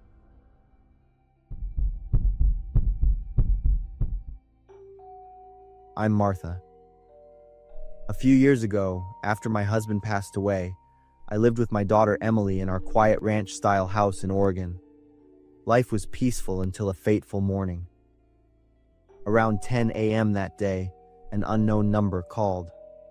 The voice on the other end belonged to a man who introduced himself as an employee of Chase Bank and informed me that I had applied for a new credit card. He politely stated that the card would be delivered to my home at 1 p.m. that afternoon. I was quite puzzled because I only used Wells Fargo Bank. I called Emily to confirm. That sounds like a scam. Mom, you should block that number immediately, she said with a worried tone. This could be a voice phishing or identity theft attempt. I confirmed Emily hadn't applied for any credit card, so I immediately blocked the number. I told myself it was just a hopeless trick and that the matter was closed. But I had a persistent feeling of unease. Right around 1 p.m. that same day, I heard the doorbell ring. Looking out the window, I saw a man in a black baseball cap standing at the gate. He was holding a slim leather briefcase, looking like a delivery person. He rang the bell continuously, then spoke loudly, saying he was there to deliver a credit card and needed my signature. I felt a bit confused, but still remembered the morning call. I decided not to open the door. I moved closer to the window to see his face more clearly. He was pressing his face close to the door, then glanced around as if checking if anyone else was in the vicinity. This behavior was not like a normal delivery person. I moved near the door and spoke up, trying to keep my voice calm. I did not apply for any credit card. I'm sorry, but I think you should check your information again. There was silence for a few seconds, then his voice became colder and more strained. I just need your signature for confirmation. It will only take a minute. I was firm. I did not request a card. I will call the bank myself. Can you please leave? A long silence followed my statement. I walked toward the window and saw he was still standing there, his lips tightly pressed, his chin slightly twitching. Disappointment and anger began to show. Then, his voice lost all its initial politeness. Are you sure you won't take it? I drove all this way. His voice contained a threat. I didn't answer. I was thinking of calling the police. Without any warning, the wooden door shook with a powerful slam that made my heart jump. Continuous impacts followed. I looked at the man and saw that the initial professional face was completely gone, replaced by a frantic, hateful expression. He shouted obscenities. Open the door, you stupid old woman! I see you! Stop pretending! I trembled, calling the neighborhood security service. While I whispered to describe the situation, he continued to threaten, his voice hoarse. I swear I'll smash your old face. When a security guard arrived not long after, he reluctantly drove away. It took me a long time to calm down afterward. The security guard and I reviewed the video footage from the security camera. The initial images showed the man arriving with nothing but the briefcase. But at the end of the video, when he turned his back to leave, the guard and I both froze. At this moment, he was holding something long and dark. The shape of the object left no doubt in our minds. It was likely a metal club or some kind of weapon. It had been hidden in the briefcase. I suddenly felt a chill down my spine. If I had opened the door, that thing would probably have been used to attack me. I realized I had been very close to danger, potentially injury, or even worse. The police arrived within 15 minutes. They reviewed the video and explained that this was a growing criminal tactic in the area, impersonating a delivery person to gain access to the victim, then using a weapon for robbery or assault. Fortunately, I didn't open the door.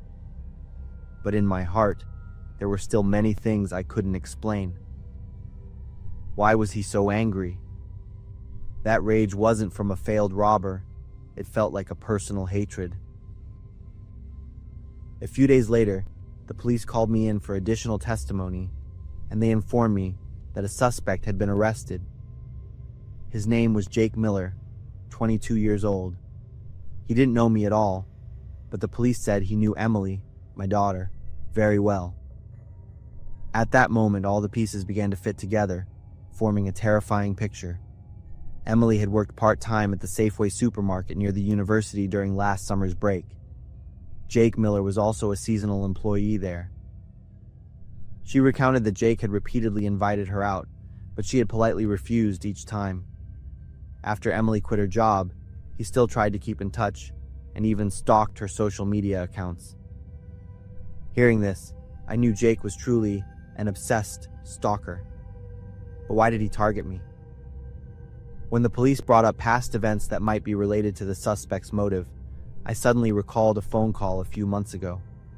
That day, I called Emily while she was working her afternoon shift. Because her hands were busy, she left her phone on speaker and lightly rested it on the checkout counter. I had no idea about this. During the conversation, I accidentally said a sentence that, thinking back now, I wish I had never uttered. You shouldn't hang out with those supermarket workers. They're not suitable for you. Jake Miller, the arrested man, he was standing right near Emily at that moment. According to the police, it might have been after that public humiliation that Jake Miller began to harbor thoughts of revenge. Jake confessed that he didn't intend to kill, but only wanted to inflict pain, specifically to injure me. Perhaps cutting my tendons in my hands or legs as a way to punish Emily for rejecting him and for my previous disparagement of him. The court concluded that his actions constituted conspiracy to commit serious bodily harm and sentenced him to 1 year in prison. Even though he has been sentenced, it hasn't lessened my anxiety. I live in constant fear. Emily is also very worried about me.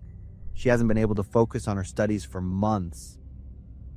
Lately, I'm seriously thinking about selling this house.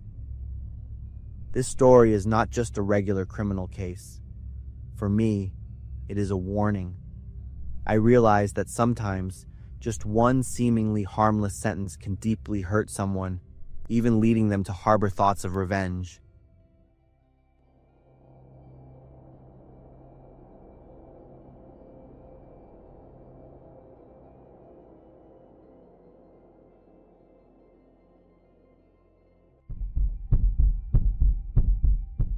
My name is Jessica. I'm 28 years old, and I've been working at a Taco Bell in West Los Angeles for 3 years now. Usually, the night shift is pretty quiet. We get a few customers after midnight, mostly long-haul truckers or people finishing up a late shift. But this was the worst night shift of my life. It was a night in late February, about 2 years ago. Around 2 a.m., I was wiping down the counters after serving the last group of customers. The store was so silent, I could hear the hum of the refrigerators. My coworker, Tony, was in the back kitchen prepping for the morning rush. The chime above the door rang. I looked up, ready to give my standard customer service smile, but the smile died on my face. A middle-aged man walked in. He immediately caught the attention of me and the few people dining in because of what he was wearing, or rather, what he wasn't. All he had on was bright, neon-colored women's lingerie. He was also carrying a large canvas tote bag.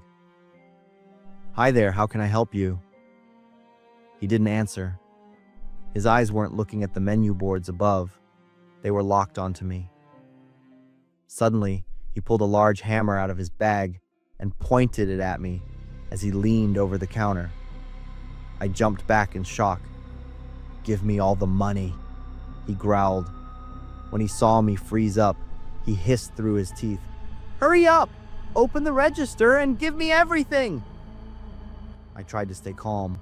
I needed to draw enough attention so Tony would know what was happening in the back. I spoke much louder than usual. "What are you doing? You're going to rob us with a hammer?" "Shut up!" he roared. Then, he pulled a small sharp knife from his bag and aimed it at me. "Give me the cash, or I'll make you regret it." In that split second, my survival instinct kicked in. I wasn't going to just stand there and obey him. I spun around and ran toward the kitchen, toward my coworker, and more importantly, my personal bag. Inside, I kept a canister of pepper spray that I carry everywhere. "Jessica!" "What's going on?" Tony asked when he saw me bolt into the kitchen with a look of pure panic. "There's a robber. Call the police," I screamed, while frantically digging through my bag for the spray. He chased me into the kitchen, faster than I expected. When I turned around, he He was standing right in front of me. But this time, he wasn't holding the hammer or the knife. He was holding a gun. My heart felt like it stopped beating. "You thought you could run." He smirked in a terrifying way and slammed the butt of the gun into my shoulder. A wave of pain shot through my body, and I nearly fell over, but I kept my grip on the pepper spray. As he moved to strike me again, I lunged forward and sprayed it directly into his face. "You betch!" he shrieked, clutching his face with both hands. His eyes turned blood red, tears streamed down his face, and he started swearing manically. I took the chance to run back to the counter, grabbed a tray of loose change, and threw it toward the back exit to distract him. Even though his eyes were burning, he wouldn't give up. He gripped the gun tight and racked the slide. "I'll shoot! I'll kill everyone!" he yelled, pointing the gun at me and then at Tony, who was standing by the phone, trying to dial 911. We stood there like statues, not daring to breathe. The air was thick with tension. One wrong move, and it would all be over. My heart was pounding out of my chest, and images of my family and friends flashed through my mind. I really thought I was going to die. Luckily, a customer outside had already called the cops. The distant sound of sirens made him panic. He scrambled to grab a few coins off the floor and bolted into the dark alley beside the store. The police arrived immediately and coordinated with a patrol helicopter to search the area. I could hear the roar of the helicopter engines above and saw the spotlight sweeping through the neighborhood. Tony put his arm around my shoulder, telling me it was over. About 20 minutes later, we heard over the police radio that they found him. According to the report, he had tried to outsmart the cops by changing his clothes as a disguise, but the helicopter's infrared camera spotted him hiding behind a large dumpster in an alley not far away. When the police closed in, he jumped out and pointed his gun at them. The officers drew their weapons and shouted for him to drop it. Then, something strange happened. He suddenly threw the gun to the ground and turned to run toward a high fence nearby. He tried to climb over to escape, but he wasn't fast enough. The police used a taser to bring him down. When the police inspected the evidence, they discovered the gun was actually just a toy air pistol.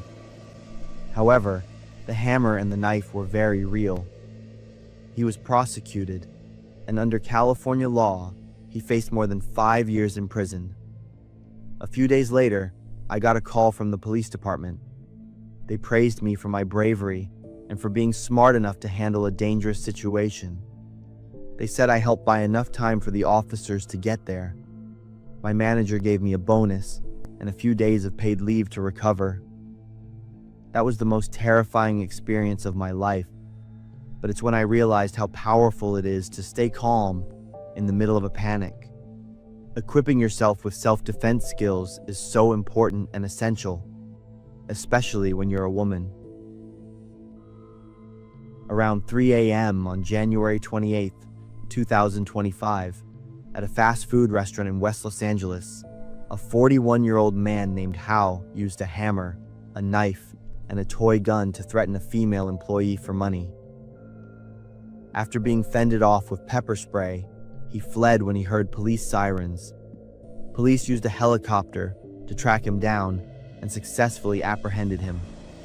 Hao was charged with 4 serious felonies and faces over 5 years in prison. Before we continue, I just want to say thank you. MHS crossed over 10,000 subscribers in 2025, and that's all because of you. Every single view, like, and share means the world to me. From the bottom of my heart, thank you. This year, we're setting our sights on 50,000 in 2026. So if you enjoy these videos and haven't subscribed yet, now's the perfect time. Hit that button, join the community, let's grow this together. Now, back to the stories. My name is Melvin. When I was 22, I worked as a security guard at a lonely steel mill in Pennsylvania. My job was usually very quiet with long, boring shifts. That changed when a senior coworker retired and a guy named Logan was hired to replace him. From the moment I met him, Logan gave me an uneasy feeling. He was like the silence right before a massive storm. He was a huge man with deep-set eyes and a thick beard that covered half his face. Strange scars ran down his neck and across his knuckles. They looked like proof of a violent past. Logan rarely spoke. When he did talk, he said every word very slowly and with heavy emphasis. He was also extremely sensitive to noise. Loud sounds would make him go into a state of high alert. My other co-workers whispered that he looked like a serial killer. Some said he was a time bomb that could explode and destroy everything at any moment. After a few weeks, I was assigned to work the night shift with Logan for 7 days. While our supervisor stayed in the office, Logan and I had to patrol the dark warehouses together. The air always smelled like rust. Those nights were haunting. I often heard Logan muttering to himself in a very angry voice. I think he did this only when he thought he was alone. I tried to start conversations to break the tension. From our short talks, I learned that Logan was badly injured at an old job, and the company had abandoned him. His only hobbies were intense exercise, restoring a 2006 Pontiac GTO, and reading old Russian philosophy books. I began to realize this man was carrying a lot of baggage from a dark past. But I felt like he was a threat to people from his history, not to coworkers like me. Everything reached a breaking point on the 4th night of our shift. Around 1 a.m., we were sitting in the guard shack by the main entrance. The silence was suddenly shattered when Logan stood up fast. He stared hard at the dark road ahead. "Something is coming up," he said. His voice was deep and threatening. I looked out, but I only saw pitch-black darkness. Logan was certain. "They turned off their lights so we won't see them. They are closing in." A second later, bright headlights from a van suddenly blinded us right in front of the shack. Before I could react, Logan lunged at me. He hit me like a pro football player and tackled me to the floor. At that exact moment, the entire guard shack exploded under a hail of machine gun fire. Logan laid on top of me. He used his giant body as a shield to protect me from flying glass and bullets that were shredding the thin walls. When the shooting paused, Logan, the only one on our team licensed to carry a gun, ran outside to fire back. I was trapped in a dark corner, shaking and holding a useless flashlight and pepper spray. From outside, a raspy, murderous voice shouted, "Where is Reed?" I didn't answer. My heart felt like it was going to jump out of my chest. I'm asking again, "Where is Reed?" "I don't know anyone named Reed. It's just me and Logan in here," I yelled back. "Logan? Fine. I'm counting to 3. Hand him over, or I'm coming in to kill you both." 1. I backed into the corner, gripping my pepper spray even though I knew it wouldn't help. 2. I heard other footsteps surrounding the shack. We were trapped. 3. Gunshots rang out again, but this time they were directed outside. There were screams, the sound of people running, and more chaotic gunfire coming from everywhere. A moment later, Logan appeared at the door. His gun was still hot, and his eyes looked wild. He barked an order for me to run to the main security office immediately. I ran as fast as I could. I didn't look back. My hands were shaking so hard I could barely call the police. When the cops arrived, Logan was gone. After a deep background check, they found out all his ID papers were fake. His real name was Reed. He was a former prison gang member hiding out after a bloody war with his old crew. It has been almost 7 years, and I still work at that steel mill. I still don't know what he did to make those men hunt him down at a remote factory in Pennsylvania. But even though I know the truth about that time bomb, I will always be grateful. No matter who he was or how dark his past was, he saved my life that night.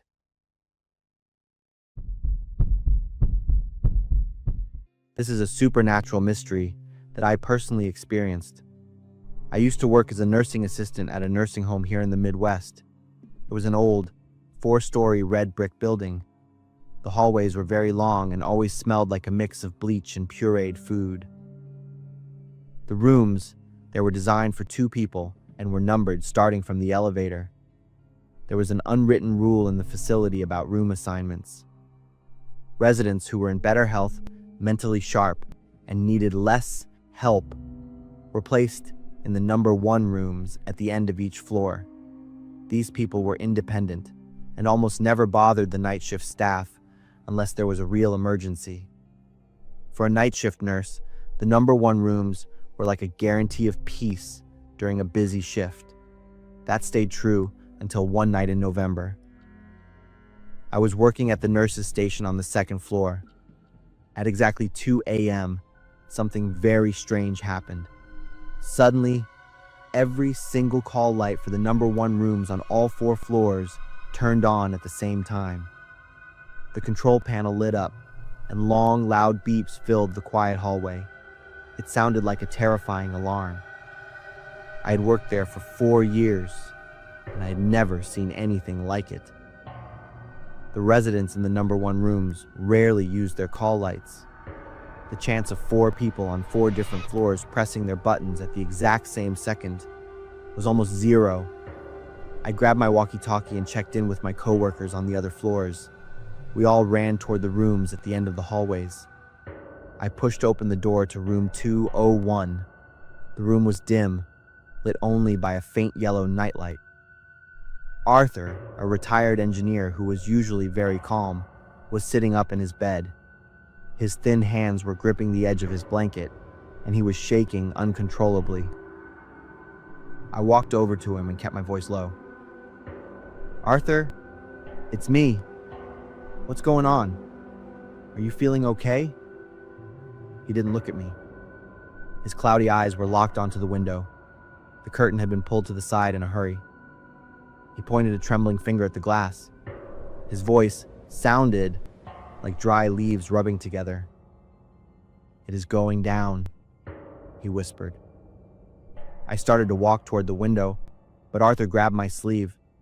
He was so scared that his grip was actually painful. "Don't look directly out there. He just passed by. A man in dark clothes, head first. His hands were flat against the glass, like this brick wall was flat ground."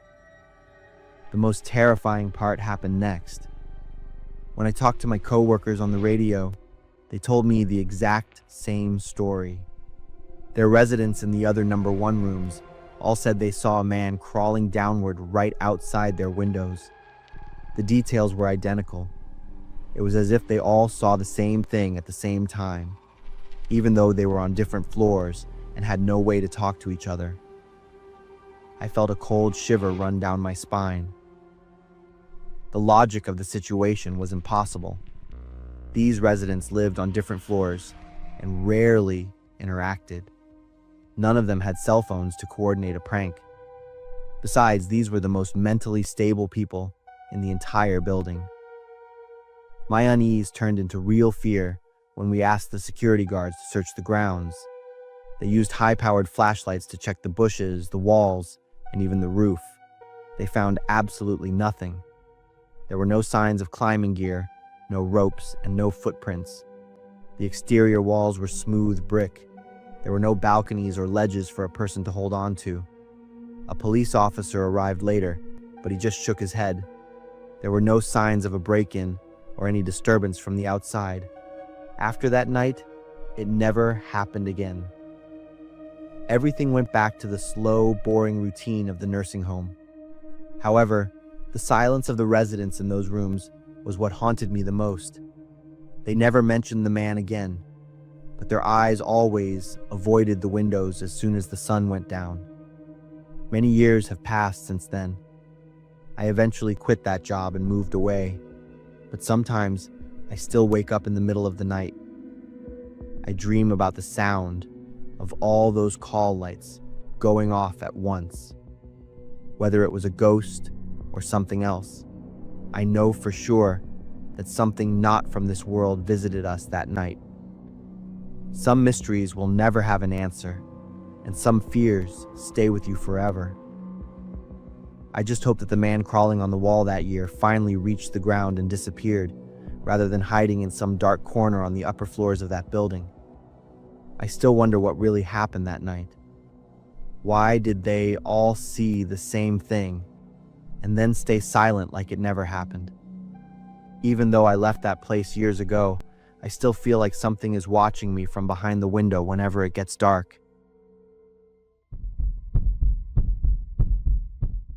I'm Alan, and I've been hauling freight across the Midwest for 10 years.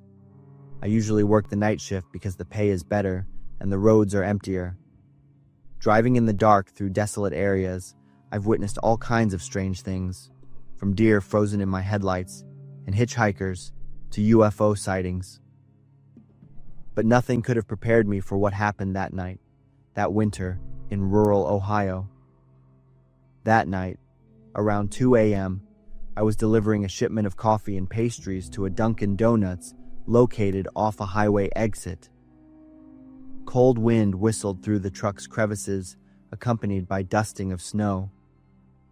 As I maneuvered my large truck around to the back of the building to park, the lot was empty.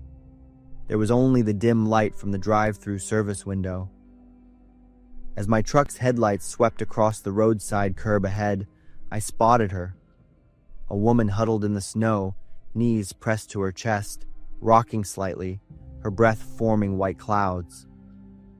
She was wearing shorts and a tank top, clothing completely inadequate for the biting cold of a Midwest winter. Truck drivers learned to react quickly, and I knew full well that in the middle of the night in a secluded place, a solitary woman could mean trouble. I turned off the engine and slipped the cheap stun gun I bought online into my pocket. When I jumped out of the cab, she didn't look up until I was about 10 feet away.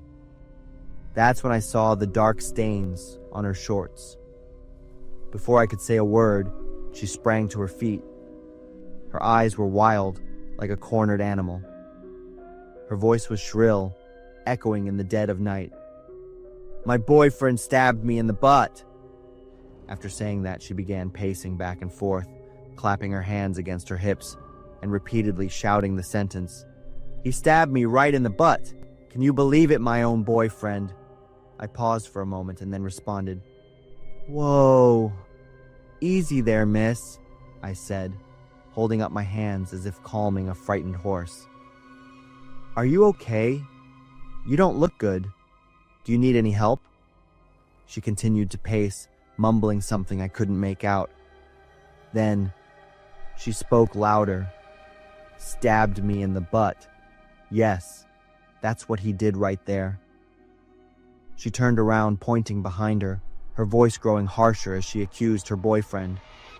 She said he was crazy, and she had only cheated once a week and kept calling her boyfriend a jealous bastard for stabbing her. I immediately pulled out my phone and called 911. I reported to the operator that I was at the Dunkin' Donuts off Route 42 near Millersburg, and there was a woman who said her boyfriend stabbed her and needed immediate medical attention. Hearing me call the police, the woman stopped, tilting her head as if to listen. Her expression shifted to one of seriousness, and her voice dropped. "Are you calling the police? Mostly EMTs. Sit down, okay? You're hurt, and help is on the way." I explained while trying to shield the phone slightly, but her attitude became hostile. She introduced herself as Emily and explained that her boyfriend had stopped the car at the gas station after an argument. He took a knife from the glove compartment and bam, right in the cheek of the butt. I urged her to sit down because she was bleeding, but she refused. The operator asked me if she was under the influence of any substances. I asked, "Emily, have you taken any drugs or anything tonight?" Her eyes narrowed and her attitude changed completely. She stopped pacing and looked straight into my eyes. "This isn't my blood, and it might just be yours." She said I had made a big mistake by calling the police and threatened, "I'll stab you in the butt or worse." Without waiting, I quickly backed up, yanked open the cab door, jumped in, slammed the door shut, and locked it just as she pounded on the window. "Open up. You think you're safe in there?" I quickly reported to the operator that she was threatening me and that the blood was not hers. After one more pound on the door, Emily turned her back and ran straight across the parking lot into the adjacent field of tall grass. I started the engine, shining my headlights to follow her. She glanced back at me once, her face twisted in rage, and disappeared into the thick woods a few hundred yards away. The darkness quickly swallowed her. I sat in my truck, the stun gun gripped tightly in my hand, until I saw flashing blue lights in my mirror. 2 police cars pulled into the parking lot. I confirmed I was the caller and told them the girl had run into the woods in that direction. An officer shone his flashlight onto the curb, where there were streaks of fresh blood. They made me wait in the truck while they searched.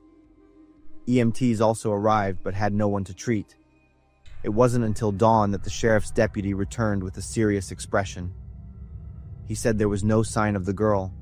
The woods were too dense, and she could be miles from the main road. "You believe me, right?" I asked, my voice hoarse from fatigue and tension. I pointed to the bloodstain clearly visible on the ground, emphasizing, "The blood is right there. You can check it yourself." He sighed, saying they had collected a blood sample and would check missing persons reports and domestic violence cases. I spent the next hour recounting everything. Finally, I asked, "Do you think she killed someone?" The officer shrugged. "It's possible. The blood will tell us more." The police let me leave after finishing the report. When I delivered the goods to the Dunkin' Donuts manager, he looked at me in astonishment, saying he had heard screaming and police sirens all night but didn't dare step outside. I just nodded, saying nothing more. Afterward, I climbed back into the cab, started the engine, and silently hit the road. But the image of Emily wouldn't leave me. Her huddled figure by the roadside, her wild eyes, her voice both pleading and threatening. It all kept replaying in my head. My name is Jimmy. I've been a night shift receptionist at the Riverside Motel for 3 years. It's a small motel on the highway, located in the middle of a small town called Millbrook, Ohio. In Millbrook, everyone knows each other.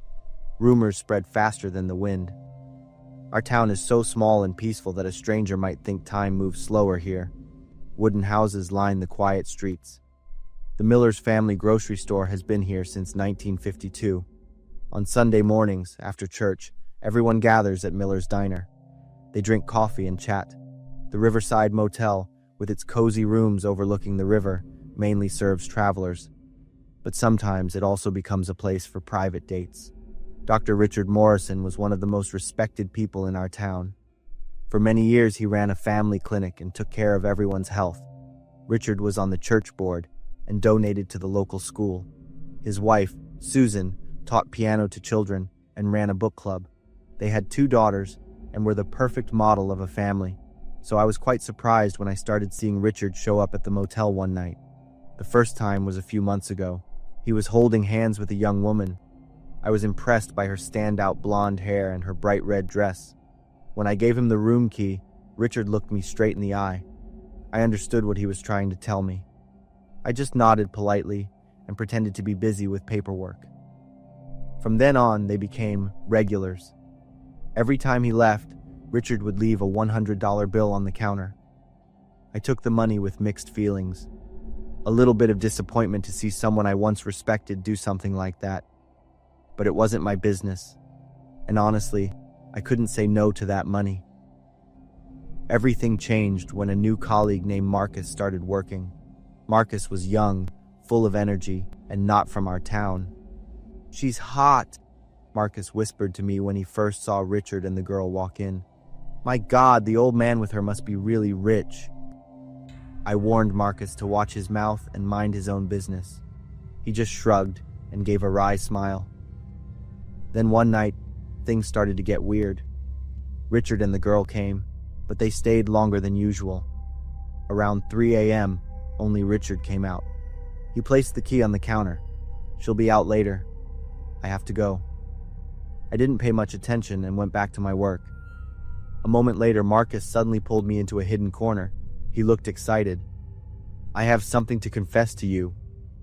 I hid a small camera in the bathroom of that room. I was shocked. "Marcus, are you crazy?"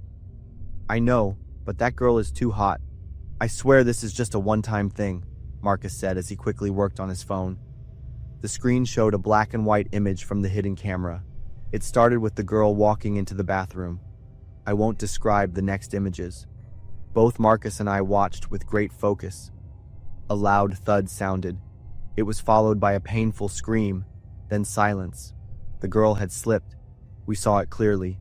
A dark liquid started to flow from her head. It spread quickly. Dr. Richard ran in. He found the girl lying motionless on the bathroom floor. But instead of calling an ambulance, he stood still for a few minutes. He just stared, as if he was thinking about something. What happened next will haunt us for the rest of our lives. Richard took out medical tools. He sat down next to the girl. He gently cut her into small pieces. And then, he ate some of those pieces. There is no way to describe our feelings. With calmness, he slowly ate little by little. After a while, he continued to eat the internal organs. Marcus was frozen.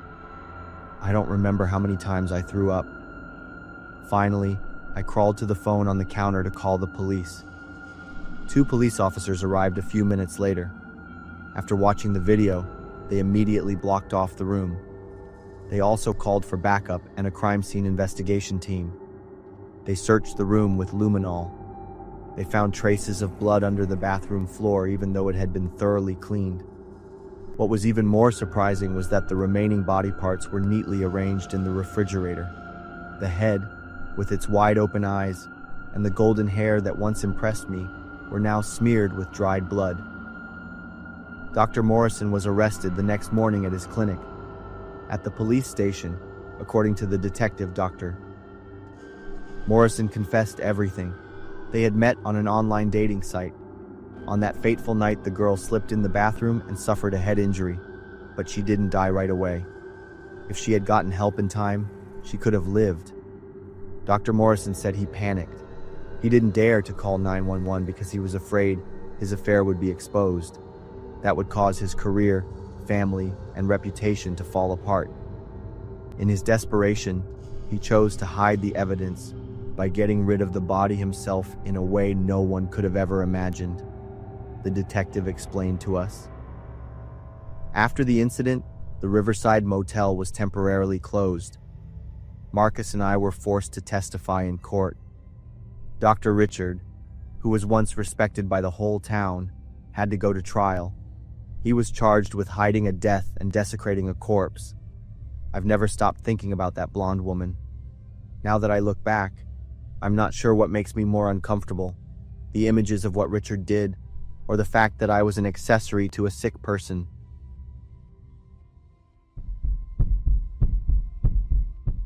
My name is Mia, and I'm 22 years old. I work as a cashier at a Shell gas station in Texas. The station is located in the middle of a huge field. There are a few cars during the day, but after midnight, it's like a ghost town. I usually work the day shift from 6 a.m. to 2 p.m. Jack works the afternoon shift, and Tom is in charge of the night shift. But that day, Tom called in sick and couldn't come to work. He asked me to cover for him. I agreed without knowing that it would be the most terrifying night of my life. Jack handed over the afternoon shift to me at 10 p.m. He reminded me to lock the storeroom door carefully because a few kids had been causing trouble in the back last week. I was a little nervous because it was my first time working the night shift. The first 2 hours passed normally, with a few trucks stopping for gas and soda. I sat behind the counter reading a magazine, listening to the soft country music from the radio, which made me feel less lonely. Around 2 a.m., when everything was completely quiet, I heard a scratching sound from the back. The sound was like claws scratching wood. I looked up and listened, guessing it was the raccoons looking for food again. Raccoons are very common in Texas, and often rummage through trash cans for leftovers.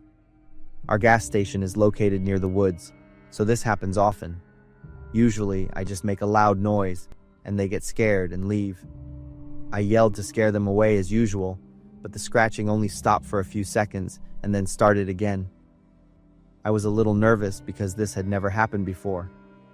I yelled louder, but the scratching not only didn't stop, it became more frantic. Then I heard a completely different sound, a loud banging, as if someone was punching the drywall repeatedly. No raccoon could make that sound. A scary thought crossed my mind. Someone was in the storeroom. I slowly stood up, my eyes fixed on the door leading to the storeroom in the back. My mind told me I should immediately lock the front door and call the police, but a part of me thought I might be overreacting. Maybe it was just a homeless person looking for shelter. Curiosity mixed with a little pride made me want to check the situation myself. I slowly walked to the storeroom door and pushed it open slightly, making a soft creaking sound. The scratching stopped completely. The air suddenly became tense.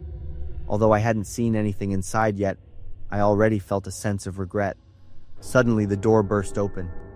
In the dim light, I saw the figure of a man stumbling out. His appearance made me want to scream, but no sound could come out. His hair was messy and dirty, and his clothes were tattered, covered in black stains. But the scariest thing was his face. His skin had deep scratches.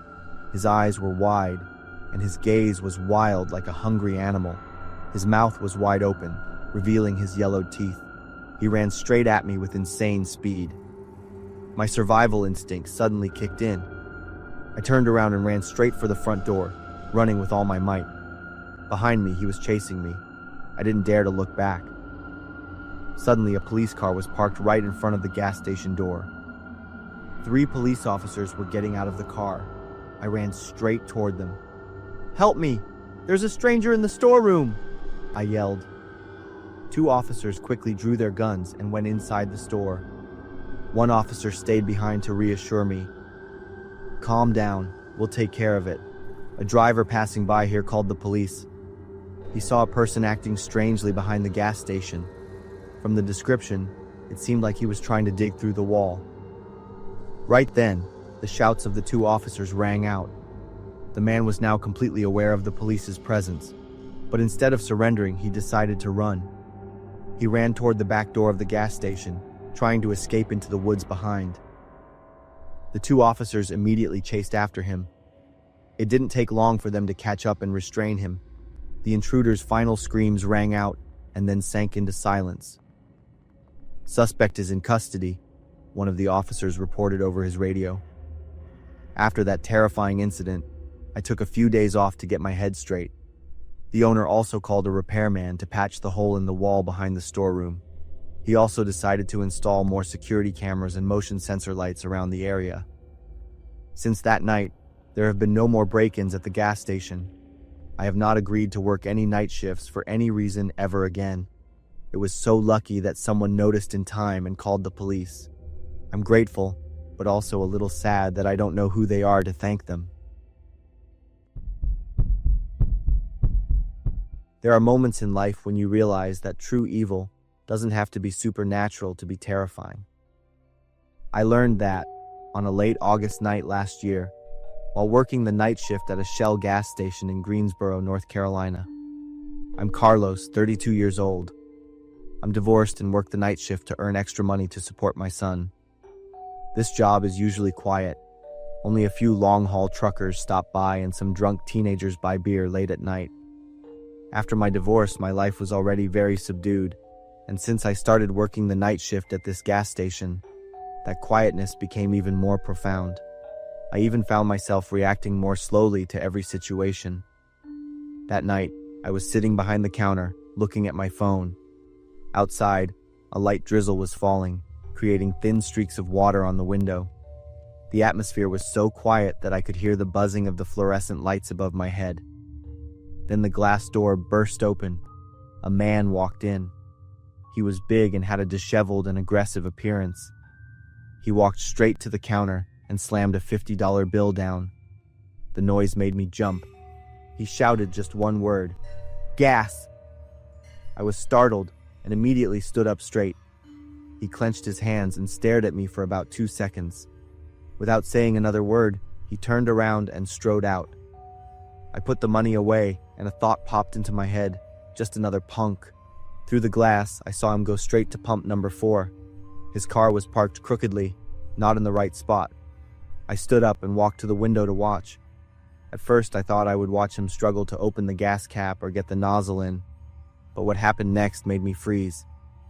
He pulled the pump nozzle out, but instead of putting it in the gas tank, he opened the passenger side door. The lights from the gas station clearly illuminated his actions as he lifted the nozzle and began spraying gas directly into the car. I stood there, horrified. My mind was trying to process what my eyes were seeing. I rushed to the control panel and slammed the emergency shutoff button. A loud alarm blared, and gas pump number 4 immediately shut down. I took out my phone, and my hands were shaking as I dialed 911. I had just managed to give the dispatcher the address. The call was interrupted when I witnessed the next horrifying scene. A girl scrambled out of the passenger side door.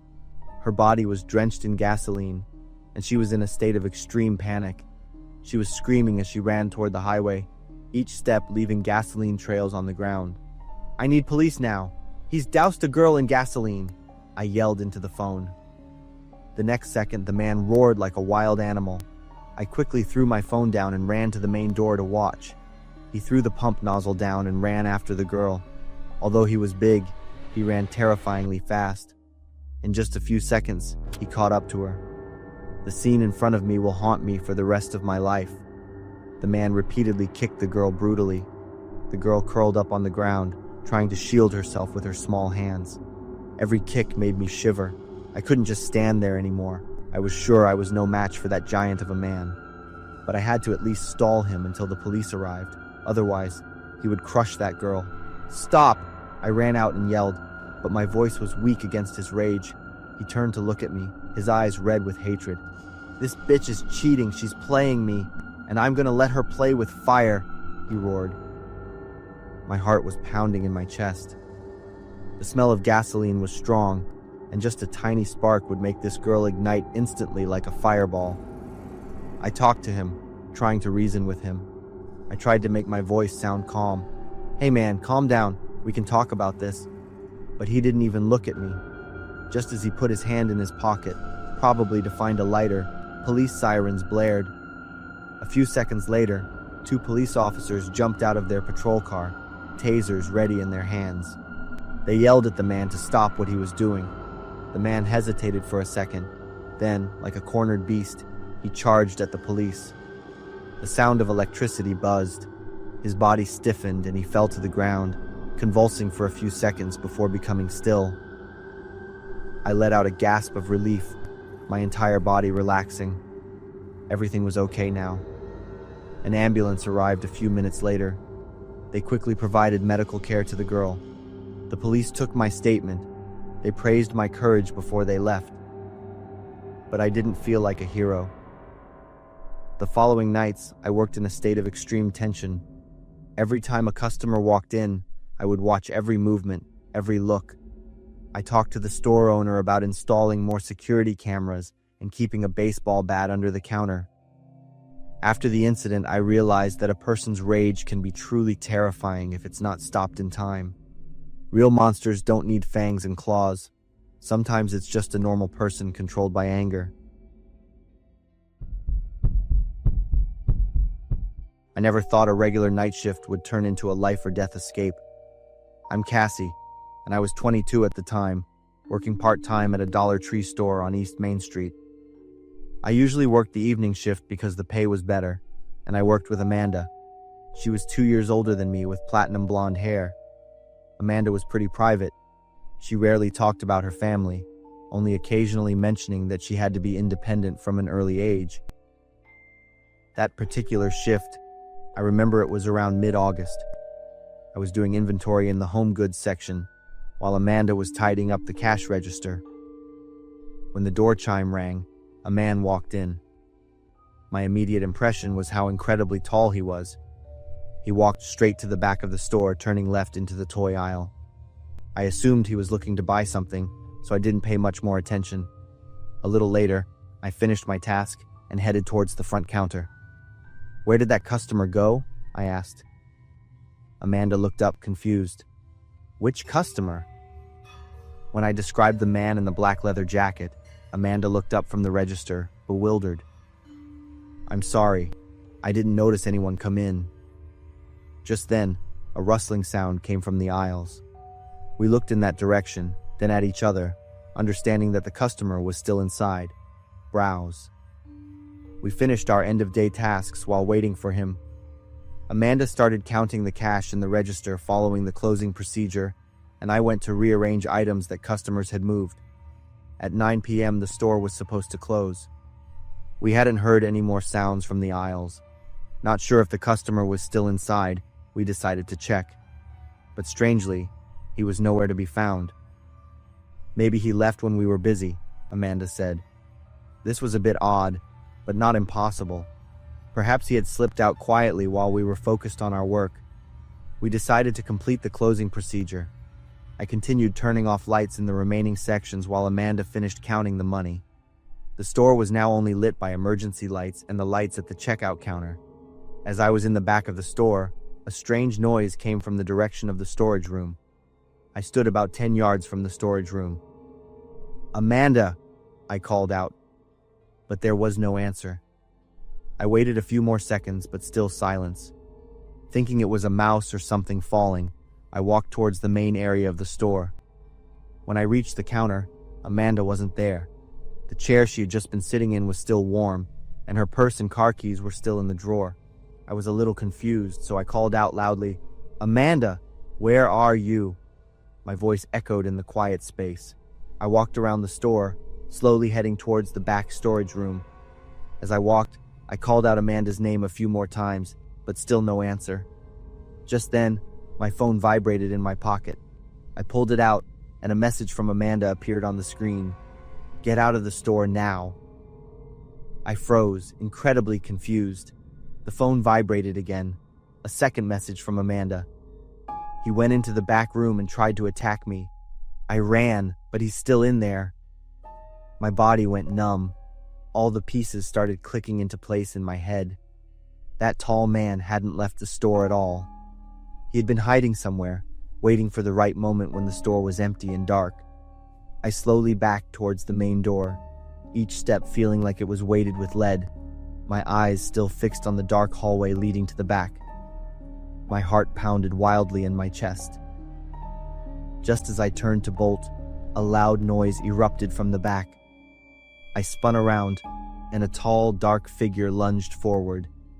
In the flickering fluorescent light, what he held in his hand became clear. A large knife. There was something dark on the blade. I turned and sprinted towards the main door with all my strength. He lunged after me at terrifying speed. My reflection showed him swinging the knife like a weapon of death. In the very next second, the blade grazed my left arm, tearing my shirt and leaving a deep, long cut. A searing pain erupted, and warm blood flowed down. But the pain only made me run faster. I shoved the door open and burst outside. Immediately, I turned back and locked the door. From inside, violent pounding on the door echoed, accompanied by threatening snarls like a caged beast. I pulled out my phone with a blood-soaked hand, dialing 911. Unexpectedly, before I could even make the call, the police arrived along with an ambulance, sirens blaring. My wound was quickly bandaged. I pointed at the store and recounted everything to the officers, my voice broken with shock. They surrounded the store, and it wasn't long before they let him out, his hands cuffed tightly behind his back. Once he was in the police car, I urgently asked the officers about Amanda, my coworker. She texted me a warning and then disappeared. Is she hurt? A middle-aged officer looked at me. We found her about 20 minutes ago. She had collapsed by the roadside, probably right after she made the call to us. She'd lost blood and has been taken to the hospital. A wave of relief washed over me. Amanda was safe, and thanks to her quick thinking, the police had arrived in time. The next day, once Amanda was conscious and stable, I visited her at the hospital. I asked Amanda about what happened in the storage room. She was silent for a long time, then sighed. It was my brother. Michael. Shock was clear on my face when I heard this. Her brother? The one she had never mentioned? Michael abused me since I was little, both physically and mentally. A few years ago, I reported everything to the police. Michael went to jail. Amanda turned her face to look out the hospital window, her voice slightly choked. He just got out of prison last week. No one in the family wants to help him financially or with a place to stay. He blames me, saying I ruined his life. Amanda closed her eyes, as if trying to push away horrifying images. I tried to keep my past a secret, start a new life. But he still found me. I hugged Amanda tightly, trying not to cry with her. 2 weeks later, Amanda returned to work. We still worked late shifts together, but now with at least one more coworker, and management had installed more security cameras and an alarm system. Michael was convicted of aggravated assault and using a dangerous weapon. Now, I've graduated and have a job in my field. Amanda and I are still good friends. I never thought that working at Popeyes would land me in a situation like that. My name is Sam. I'm 19, and I had just moved from Dallas down to Austin for college. This happened when I had only been working at Popeyes for a week. It was my first job, and I chose the evening shift because the pay was a little better. The store was located on East Cesar Chavez, a busy area. That night around 8 p.m., the store was pretty empty, just a couple of customers. Jake, the shift manager, was checking the fryer machine in the back. I was standing alone at the counter. A moment later, the door opened and a customer walked in. From the way she walked, I immediately knew something was off. Her steps were unsteady, and her hair was matted with sweat even though it wasn't hot outside. The smell of alcohol was strong as she approached the counter. "I want the number 3 combo." She didn't look at the menu, but looked straight at me as soon as she stopped at the counter. I punched in the order on the register, my hands shaking slightly. The number 3 combo includes 3 pieces of chicken, fries, and a buttermilk biscuit. The total is $12.49. She handed me a $20 bill. "Where's the soda?" "Ma'am, this combo does not include a drink. Would you like to add a soda? It's $2.99. Her face instantly changed. Her eyes went wide, and her mouth twisted. "No drink?" "I bought a combo." "Ma'am, our number 3 combo does not include a soda. It's just chicken, fries, and a biscuit," I repeated slowly again, my voice trembling. I glanced toward the back, hoping Jake would show up, but he was still busy with the machinery. "Get the manager out here," she bellowed. I felt my heart rate speed up. This was the first time I had to deal with a situation like this. "Ma'am, I can help you. I apologize for the misunderstanding. I can give you a free cold drink." I tried to keep my voice calm. She stared at me for a few seconds and then suddenly laughed. A grating, mocking laugh. "Is that right?" She took a step back and started to dance. She moved her hips vulgarly, waved her arms up and down, and grinned directly at me. "Where's my soda? Where's my soda?" she sang while dancing. I froze. I knew she was drunk. The smell of alcohol was overpowering, but I still couldn't have anticipated this bizarre behavior. My feet felt like they were glued to the floor. A family in the corner got up. They quickly ushered their children out the door. "Please stop. If you don't want to buy anything, please leave the store," I said, my voice shaking a little. She stopped dancing and looked straight into my eyes for a few seconds. "No soda?" Her voice suddenly became very soft. Then she looked around the store. "No, ma'am," I replied, my heartbeat quickening a little more. She walked over to an advertising sign near the door, bent down, and picked it up. The sign was nearly 3 feet long and about an inch thick. Hey, you can't touch that. I stepped out from behind the counter and exclaimed. She held the sign with both hands and turned to look at me with an expressionless face. I want my soda. Then she slammed the sign hard into the large window next to the entrance door. Stop it, I yelled. The sound of breaking glass rang out like a gunshot. Shards of glass flew everywhere. That wasn't all. She picked up a plastic chair and threw it at the second window. The sound of breaking glass shook the entire store again. I stood there, unable to move. I watched her pick up another chair.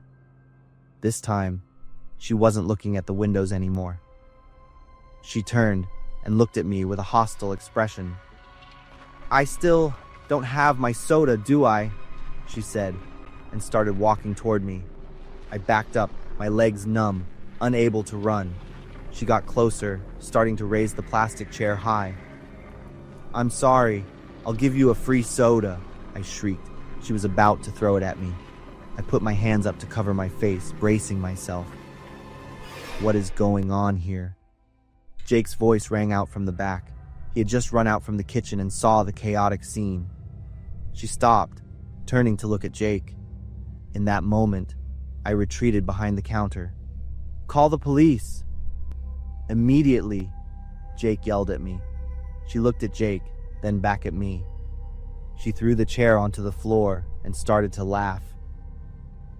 I tremblingly dialed 911, my eyes still fixed on her. The police arrived after about 10 minutes. By then, she had stopped.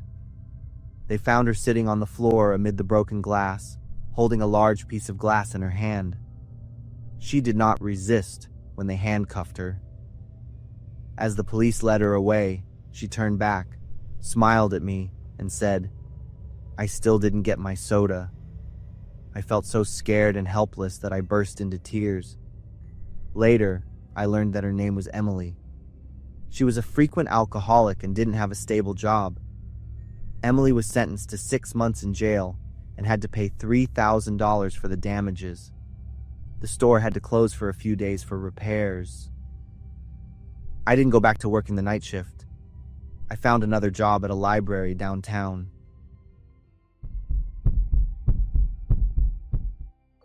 I'm Alice, 26 years old, working as a switchboard operator for a hospital in Miami, Florida.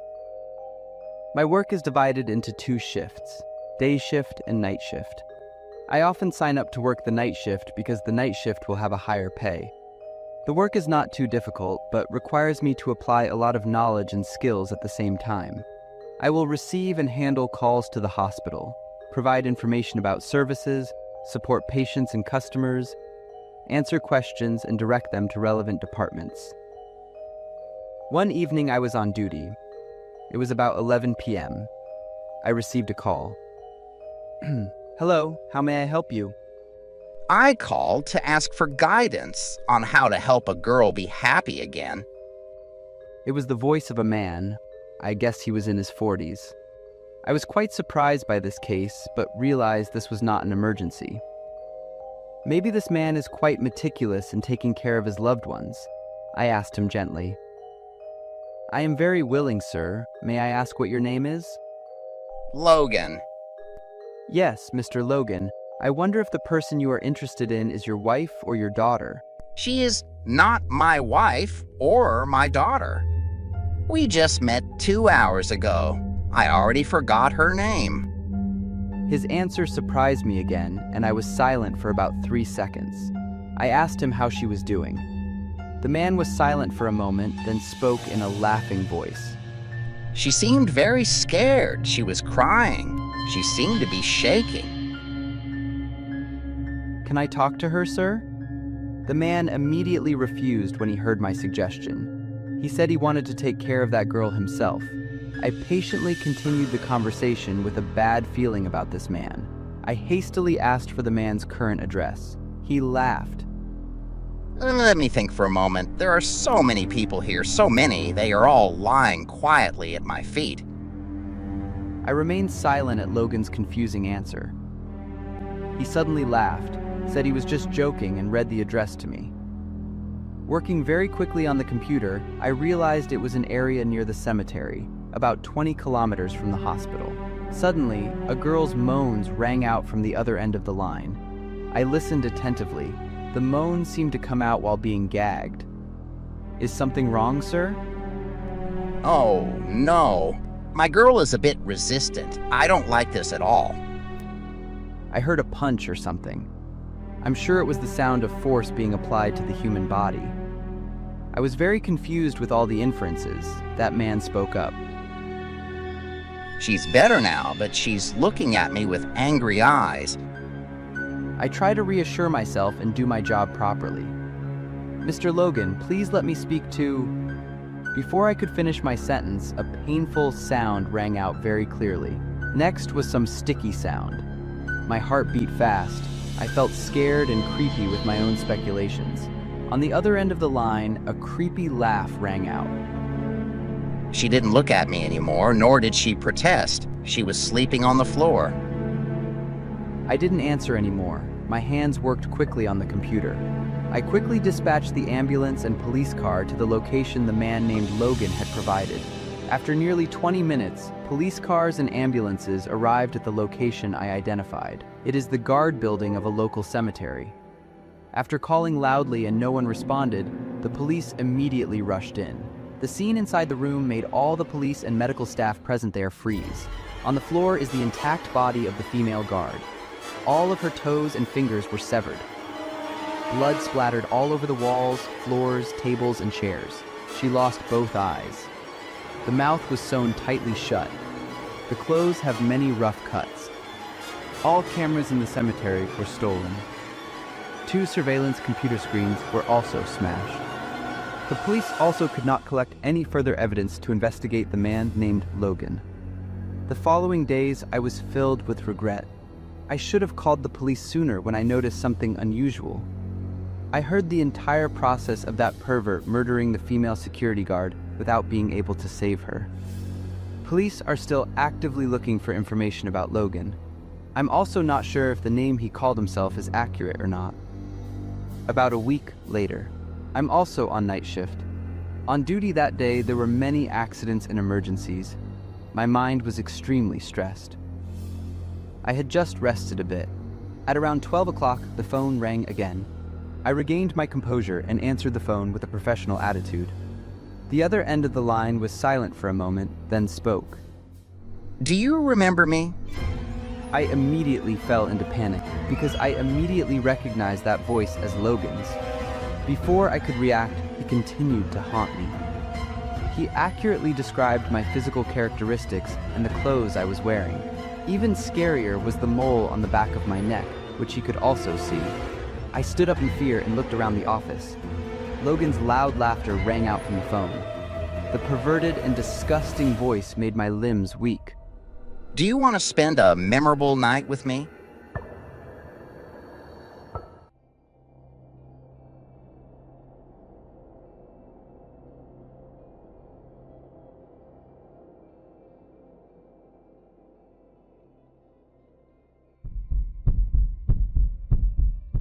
I am Maddie. At 17, most people dream about senior prom or taking road trips with friends. But not me. I spend most of my time sitting in a quiet room, staring at an old photo of me and Taylor. I wonder how a human heart can break into so many pieces and still find the strength to beat. Taylor wasn't just my best friend. She was the other half of my soul. From the first time we met when we were 9 years old, Taylor and I were inseparable. People used to call us twins because we went everywhere and did everything together. When we were 12, Taylor's family had to move to a different town. I cried so much and begged my parents to move our house to follow her family. I couldn't imagine life without Taylor. My parents gave in to my wishes and agreed, so we continued our journey together. Taylor was the kind of person everyone loved the moment they met her. She had blue eyes, soft brown hair, and a smile that always made you feel at ease. But what I truly admired was the way she was always kind to everyone. She was always warm and good-hearted, and I cherished every moment we spent together. Taylor spent a lot of time at my house, sometimes even more than at her own. Taylor often stayed the night, and on some nights, she would hold me and cry. I asked her why, but she just shook her head, not wanting to talk.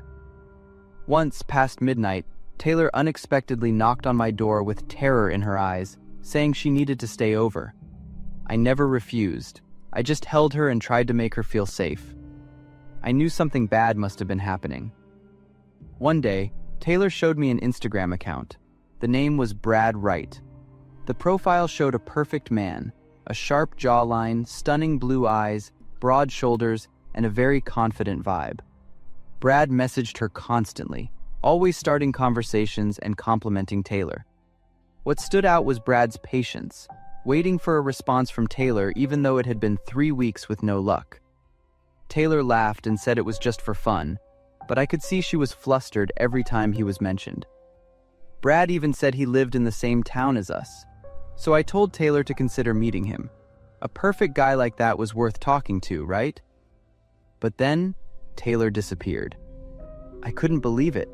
She wasn't the type of person to leave without saying a word. Her mother and her stepfather were frantic, searching everywhere. I joined the townspeople to form a search party, looking from small alleys to the woods on the edge of town. Every time someone called out Taylor's name, a spark of hope lit up in me. I hoped she would appear and explain that everything was just a misunderstanding. A week later, volunteers found Taylor in the woods on the outskirts of town. She was gone. I collapsed when I heard the news. The sense of loss felt like it was suffocating my heart. When the details of the crime scene were revealed, I vomited from disgust and pain. My Taylor, that beautiful, kind girl, had been destroyed in the most haunting way possible. Her nose was shattered, and her face was distorted from a brutal beating. Her clothes. The killer had intentionally humiliated her even after she had passed away. Her upper body was torn because of wild animals, and there was a strong smell of bleach mixed with the scent of decay. The police started their investigation. I provided information about Brad Wright, hoping the perfect guy from Instagram would be caught. I hoped that would be the clue to the truth.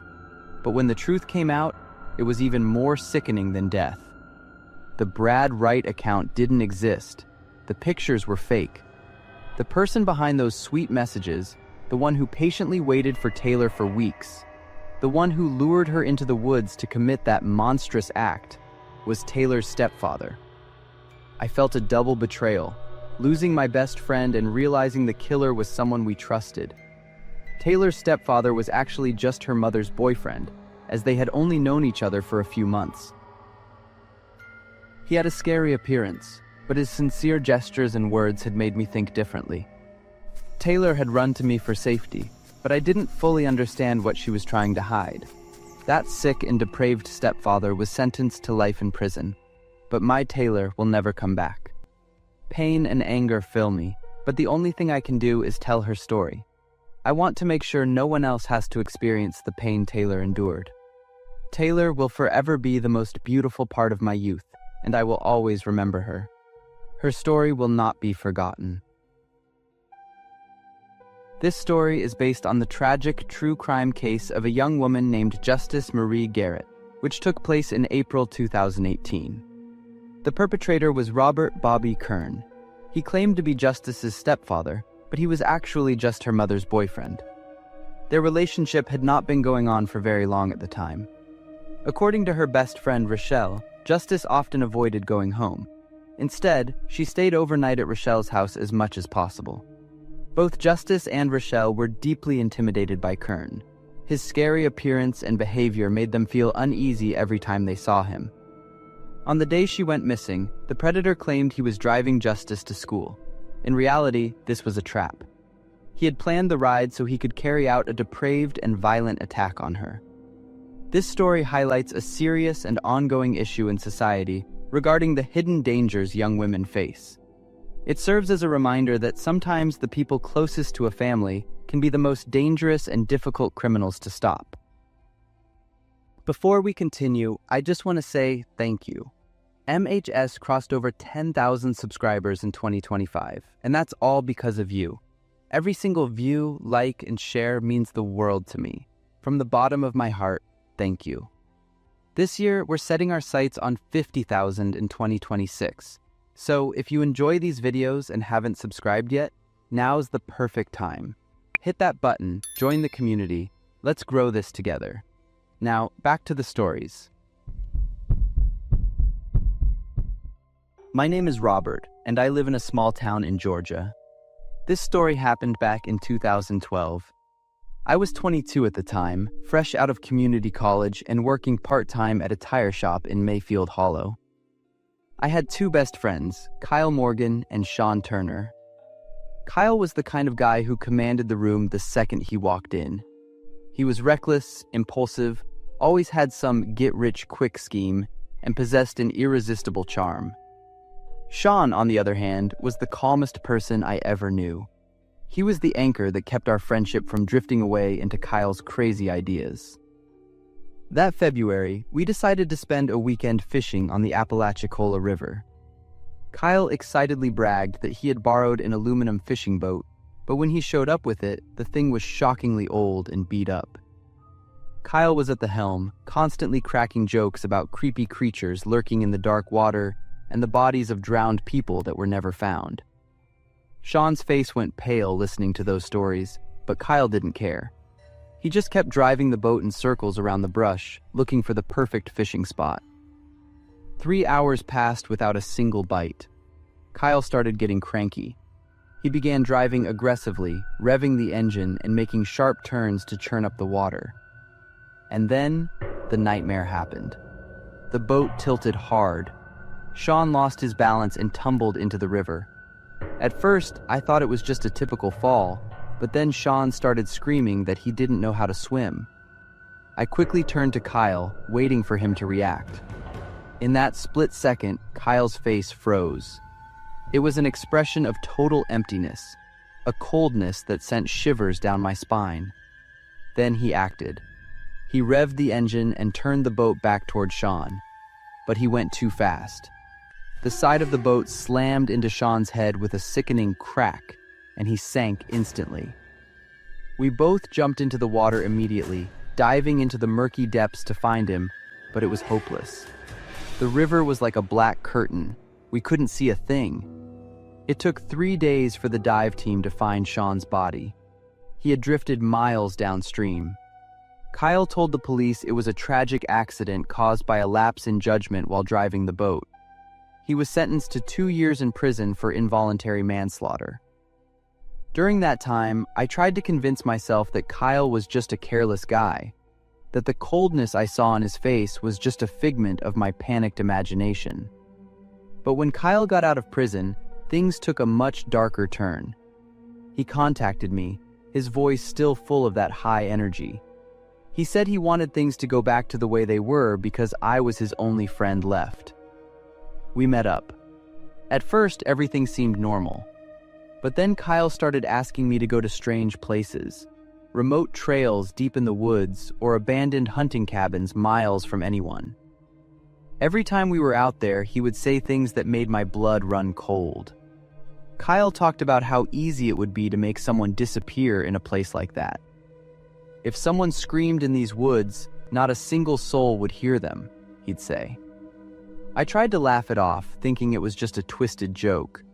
But Kyle's eyes were cold and calculating, like he was measuring my reaction. Another time, he described in graphic detail an idea he had: digging a deep pit in the mountains, filling it with piranhas, and throwing a living person in just to see what happened. He said he had researched them and knew they could strip a human to the bone in minutes. His voice sounded genuinely excited. The breaking point was when Kyle proposed a business idea for the deep web. He talked about filming mukbang videos, but instead of normal food, the person would be eating human flesh. He was dead serious, saying people would pay millions of dollars to watch stuff like that. Right then, I knew I had to get away from him. This wasn't the friend I used to know. I blocked his number, moved to a different city, and tried to forget everything. Years passed and I built a new life for myself, but the past wouldn't let go. One day, I got a call from an unknown number in Orlando. It was Kyle. His voice was weak and raspy. He told me he had terminal cancer. The doctors say I only have a few weeks. I want to see you one last time. I agreed. When I walked into that hospital room, I barely recognized him. He was skin and bones, with wires and tubes snaking out of his arms, connecting him to the machines keeping him alive. When he saw me, he smiled. I felt a lump in my throat. He whispered about the good old days we used to have. Then he confessed to killing Sean. He explained that he had lost a huge fish because Sean was fumbling with the anchor, and it made him fly into a silent rage. At first, he just wanted to scare Sean, but when Sean fell into the water, Kyle saw an opportunity. He knew exactly what he was doing when he steered the boat into our drowning friend. I sat there in shock, unable to do anything but listen to the horrific truth. Then Kyle chuckled. Sean wasn't the only one. There were 5 in total. It turned out all those weird stories he told me were true. They weren't ideas. They were things he had actually done. I left the hospital in a daze. During the entire meeting, I hadn't been able to utter a single word. Kyle died a week later.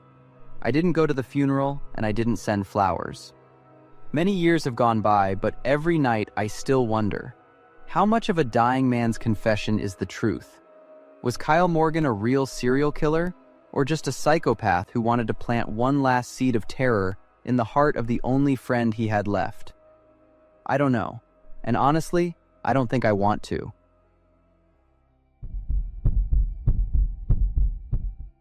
My name is Adam, 30 years old, living in a quiet small town in Ohio. I worked as an amateur private investigator, mostly taking on small jobs from online forums. I needed the money, and that was the only reason I agreed to a job from a man named Dale last October. He wanted me to find his younger sister Annie, who had gone missing 12 years earlier. I met Dale at a roadside cafe. The moment I saw him, he gave off an uncomfortable, physically unclean impression. He had thick, messy black hair that looked like it hadn't been washed in days, a wrinkled old sweatshirt with a brown stain on the chest, and a heavy body odor so strong that I had to take shallow breaths just to stay focused. Dale told me he was a final year medical student and was taking care of sick family members. But the trembling in his voice, the dark circles under his eyes from lack of sleep, and the foul smell on his breath made me doubt every word. I saw someone who was desperate, obsessed, and completely lost. He handed me an old, blurry photograph of a little girl, about 2 or 3 years old. She was staring straight into the camera with big, innocent eyes, and he said that was Annie. Everything felt suspicious, a huge disconnect between the story he was telling and the man standing in front of me. But I looked at the thick envelope he gave me, a deposit worth 2 months' rent, and told myself, this is just another hopeless missing person case. It would lead nowhere, but I'd still get paid. I took the deposit and began the job. 10 days later, my skepticism turned into horror. I moved to the neighborhood where Dale lived, hoping to find more clues about his family's past. There, I met Mr. Walker, a recently moved-in neighbor. He was a polite, middle-aged man who seemed very familiar with the area. While talking, I mentioned Dale. Walker froze, frowned, then slowly told me things that stunned me. Dale's parents died 12 years ago in a car accident. Dale was not a medical student. He was studying welding at a technical school. And most importantly, he's severely traumatized, and I don't recall him ever having a younger sister. Walker told the story calmly and confidently, completely shaking the foundation of everything Dale had told me. I decided to investigate Dale more closely. I checked his technical school. A classmate told me that Dale often brought 3 large dolls to class. He treated them like children, and one of them he called Annie. I was shocked, but arrived at a comforting conclusion. Dale had suffered severe psychological trauma after his parents' death and some kind of personal loss, which led him to develop delusions and create a doll family to cope. I thought. At least he isn't a criminal. I'm just taking money from a broken man. That eased my nerves somewhat. During a progress call with Dale, I casually dropped some small talk to justify my lack of progress. Looks like someone new just moved into your area, I said. I saw some moving trucks not long ago. Probably a young family with a little girl or something. It was a harmless throwaway comment. But for someone like Dale, that sentence lit a dangerous spark. I didn't know I had just unknowingly handed him a target right next door. That night, around 11 p.m., I heard a loud scream coming from Walker's house. I ran outside and saw police pinning Dale to the ground. He had been caught trying to pull Walker's daughter, a little girl named Mandy, into his old car. Dale, being restrained by 2 officers, was still screaming in desperation, calling the girl Annie. In that moment, a chill ran down my spine. I realized my careless remark had triggered Dale's kidnapping attempt. After Dale was arrested, I knew I had to do something to redeem myself. I sought out Shirley, the neighborhood association president, who held all the secrets of this small town. Ms. Shirley confirmed that Dale's family did have a 2 to 3-year-old girl who was kidnapped 12 years ago, and Dale's parents died from the shock. So, Dale really did have a sister. But then, she said something that hit me like a lightning strike. The Walkers moved away right after the kidnapping, and only recently returned. Their real daughter died shortly before Annie went missing. They left to cope with the grief. The girl they're raising now, Mandy, she's not their biological child. My entire world spun. Walker's calm insistence that Dale had no sister was a lie. He had lied to me. What else had he lied about? I rushed home, retrieving Dale's old photo of Annie. I zoomed in on it on my computer, staring at the girl's face. I noticed she had 3 tiny moles, arranged in a triangle on her neck. My heart pounded.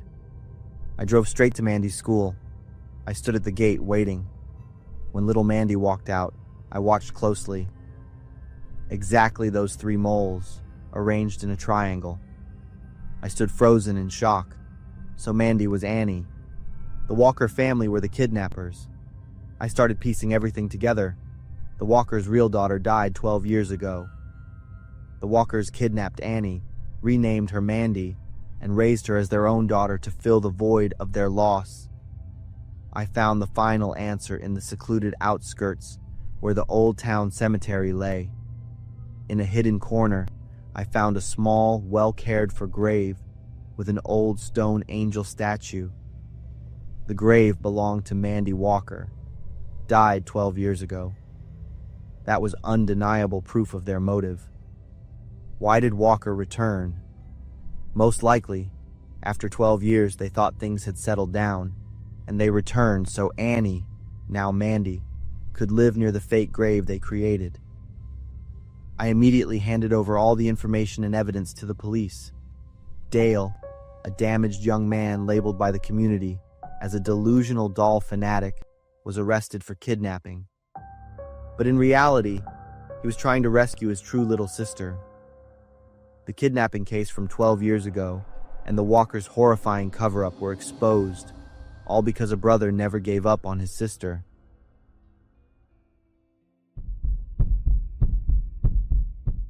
I once thought a mother's greatest pain was losing a child. But for me, that pain was the beginning of the most terrifying and haunting period of my life. I'm Beth. I live in a small town outside Columbus, Ohio, with my husband Mike and our 17-year-old son, Kevin. Our lives were peaceful until that July night. Around 2 a.m., a terrifying explosion shook the entire house. The pungent smell of smoke filled the bedroom from under the door. I quickly pushed Mike awake. "The house is on fire!" I screamed. Mike leapt out of bed, opening the bedroom door. Flames were already high, the wooden staircase ablaze. Thick black smoke billowed, making it hard to breathe. We crawled on the floor, trying to escape through the window. "Kevin! Where's Kevin?" my husband shouted. Kevin's bedroom was at the end of the hallway. I saw Mike rush towards it despite the spreading flames. I wanted to follow, but the smoke was too thick. I couldn't breathe anymore. I had to climb out the window, falling into the bushes below. I stood on the lawn in front of the house, watching the flames devour our home. The wail of fire trucks echoed in the distance. Mike was brought out by rescuers from the second-story window, his hands and face covered in burn marks. But he was alone. Our son was nowhere to be seen. "Kevin! Where's Kevin?" I screamed. Mike shook his head, blood dripping from a wound on his forehead. I couldn't find him. The world seemed to collapse around me. I couldn't accept the reality at that moment. Kevin was still in there, in that fire, waiting for me to save him. I had to go in there. I had to find my son. "Kevin!" I screamed and lunged towards the burning house. Mike and a firefighter had to hold me back. "Let me go. My son is in there." I struggled and wailed his name. Mike and I embraced, crying loudly. A few hours later, when daylight broke and the fire had completely subsided, only a pile of charred ashes remained. The rescue team searched through the ashes, but found no sign of Kevin's body. I huddled in the back seat of the ambulance, my mind in a strange, blank state. We searched very thoroughly, but the fire was too large, coupled with the high temperature, especially in Kevin's bedroom area. At such temperatures, even bones can be incinerated into ash. The words from a rescue worker made me completely break down. I stared at him. "What do you mean?" "I'm very sorry, Mrs. Coleman. We believe Kevin perished in the fire. Mrs. Coleman, I know this is very hard to accept. No, no, no, no. My son is not dead. You have to keep looking," I screamed. Mike hugged me, but this pain was inconsolable. The first few weeks were terrible. Mike was hospitalized for his burns. I stayed with my sister, but every day I drove back to the house. I couldn't accept that Kevin was dead. I dug through the ashes, searching for any remnant of my son. I lost 10 pounds in just 3 weeks and had to constantly take sleeping pills and tranquilizers. After a month, when I could finally accept the truth, we started clearing the debris to rebuild the house. I continued searching. In the rubble of Kevin's room, I found his half-burnt desk. The bottom drawer was still partially intact. Inside, I found a notebook that had been slightly burned, but the remaining pages were still legible. My heart pounded as I realized it was Kevin's diary. I clutched the notebook to my chest, the pain making me burst into tears. After a moment, I took a deep breath and opened the diary. February 15th. Today I attended my first meeting. I understand that only we truly grasp the truth and can cleanse the world. I reread that sentence 3 times. My hands trembled as I turned to another page. February 28th. Jake taught me how to make a bomb. He said we had to act soon. The church is the first target. We will cleanse the world of hypocrites. I couldn't breathe. That's where we used to take Kevin for Mass every Sunday. He used to sing in the choir. I continued reading. March 10th. The bomb is ready. I hid it in my bedroom. Tomorrow we will place it at the church. I threw the notebook to the ground and crawled away. I understood what had happened. Could it be? The bomb Kevin made had unexpectedly exploded in his bedroom. He died instantly, and his body was... The explosion caused the fire that consumed the entire house. I wailed from the deepest part of my pain. My son was a terrorist, a member of some extremist cult. I had failed as a mother. I didn't know what my own child was thinking. "What did you find, Beth?" Mike's question startled me. I quickly hid the diary in my bag. Just a few of Kevin's belongings left. I'm picking them up. That night, I burned the diary. I couldn't tell Mike everything. He had suffered enough. We still had to continue our lives in this small town. I would bury and end everything here. Watching the pages burn to ash, carrying Kevin's horrific secret. But I knew this wasn't the end. I had a responsibility to do something to atone for my son. I started volunteering at a youth counseling center. I wanted to help lost children, children who could easily be drawn into cults like Kevin. Every night I still dream of Kevin, then wake up haunted by how I failed as a mother. Perhaps that's the punishment I have to endure, not just to lose my child, but to live with the truth that my child could have become a murderer. And perhaps that's also the only way for me to find meaning in life again. I will try my best so that no other child will go down the path Kevin took.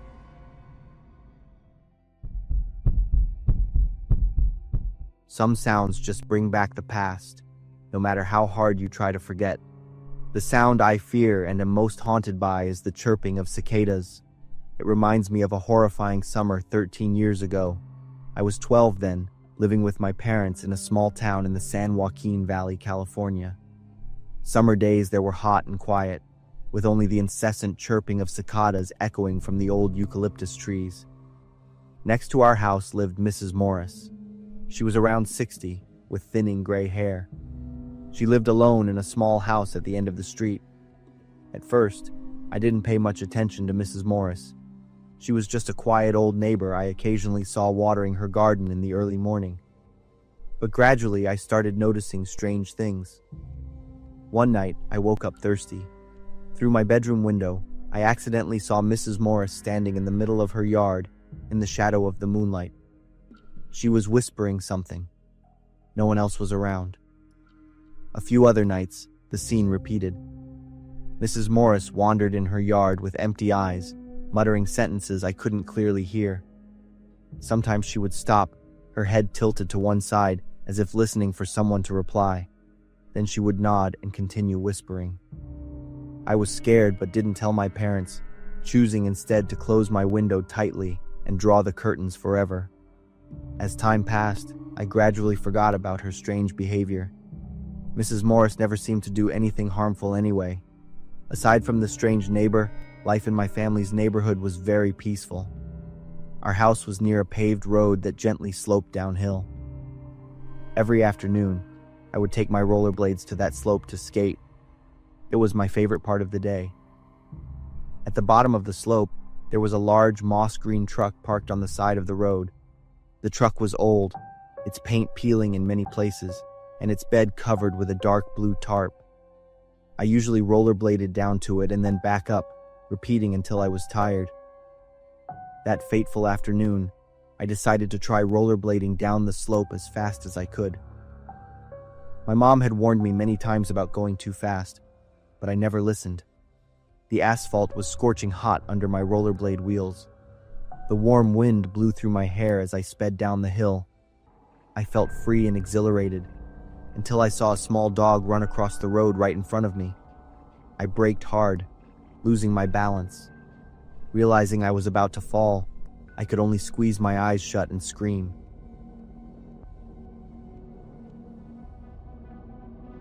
I slowly opened my eyes, sitting up slowly in a daze.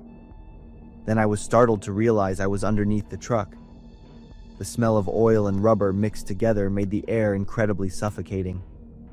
I gasped for breath, just needing to crawl out. But as I looked around, I was drawn to some white strands gently fluttering in the breeze. Long, soft strands, clinging to something stuck between the two rear wheels. Out of curiosity, I crawled closer. At first, I only saw a pale, round shape, thinking it was a ball or some toy. But when I looked closer, a pair of eyes staring straight back at me.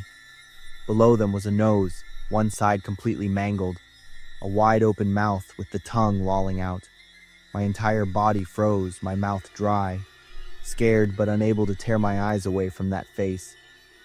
Then I realized, Mrs. Morris. Just then, as if hearing her name, Mrs. Morris's head tilted to one side. The creaking sound from her neck bones sent a shiver down my spine. Her body was wedged between the axle and the road, her floral dress torn, her limbs bent at unnatural angles. Blood had dried to a dark brown on the pavement.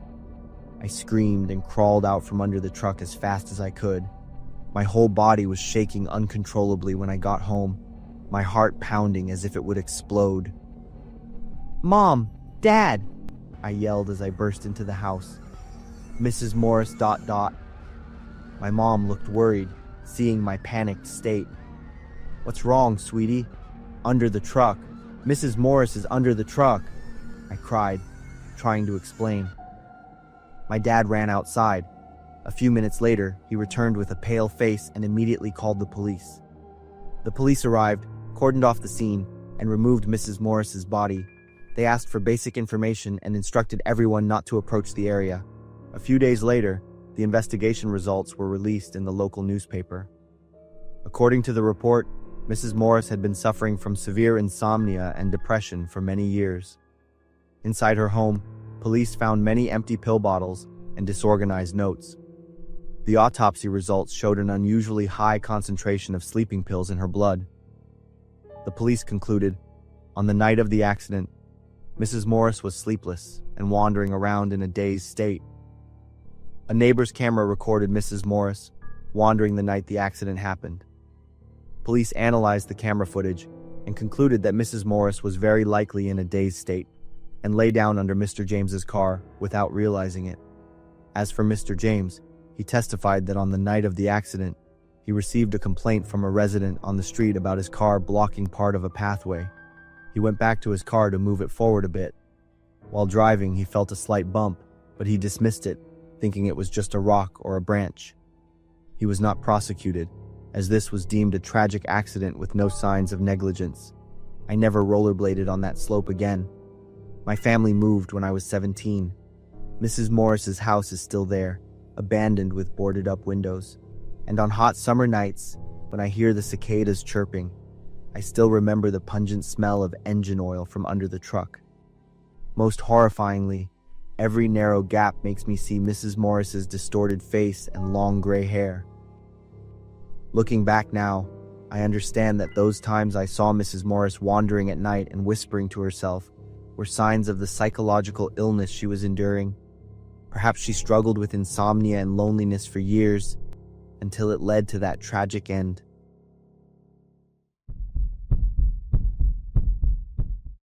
I used to believe the small town where I was born was the safest place on earth. But then, one autumn night last year, a terrifying secret was uncovered that shook the entire town. What haunts me the most is who was behind it. I work as an accountant for a small oil and gas company in Marfa, Texas. It's a small town near the Mexican border. Everyone knows everyone. One of my mechanic friends is Roy. His garage is right in the center of town. I always thought Roy was a kind and gentle man. Not just me, but the whole town loved Roy. Until last autumn, when an incident changed the way I saw everyone around me. I had just finished my shift and was on my way home. I stopped to get gas. Across the street, I saw a chaotic scene. The area was cordoned off. There were many police cars and sirens wailed loudly. Then, I saw a woman wrapped in a blanket. A police officer was leading her away. The woman looked like she had just returned from hell. Her pants were torn, her hair was disheveled, and her face was gaunt. I froze, realizing that the place she had just come from was Roy's auto shop. In the very next second, seeing Roy handcuffed in the back of a police car, head bowed, shocked me. That evening, the whole town was buzzing about what happened with Roy, and I was no exception. The town's resident chat group exploded. Messages kept popping up. Everyone was talking excitedly. From the snippets of information in the messages, I learned that the woman's name was Hannah, a cashier at the local supermarket. She had only moved to town a short while ago and had been missing for 2 weeks. Everyone thought she had gone to visit family in Dallas. But what had really happened, we didn't know. It was all just speculation. 2 days later, the local newspaper published an article with a headline that sent shivers down my spine. Local mechanic accused of abduction and torture. It was just as everyone had suspected. The girl was Hannah. She had been held captive by Roy in a secret room behind his garage for 2 weeks. Hannah recounted that Roy had lured her into the garage, claiming her car had an urgent problem that needed to be checked. What Hannah described stunned me. The room where Hannah was held was completely soundproofed, with surveillance cameras in every corner. On a shelf were videotapes labeled with different dates and the names of dozens of women. Among them was Jessica, a young and beautiful girl who was well known in town. Jessica had disappeared 3 years ago.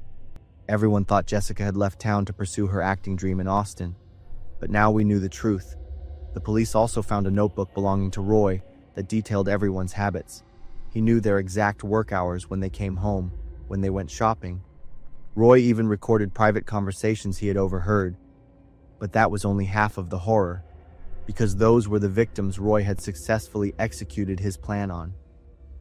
In the days after Roy's arrest, many other women came forward, stating they had been followed or approached by Roy. But as a beloved and trusted figure in the community, it was hard for people to unmask him. I started to recall the signs I had overlooked. Roy always asked too many questions about everyone's private lives. He could recount detailed schedules for anyone in town. At the time, I thought Roy was just a neighbor who cared, but now I understand it was a sign of systematic stalking. I suddenly remembered a detail from about a month ago. I was coming home late after a date with Sam and saw the silhouette of a man standing near her house. When I looked closer, the person had vanished. Now I'm sure it was Roy.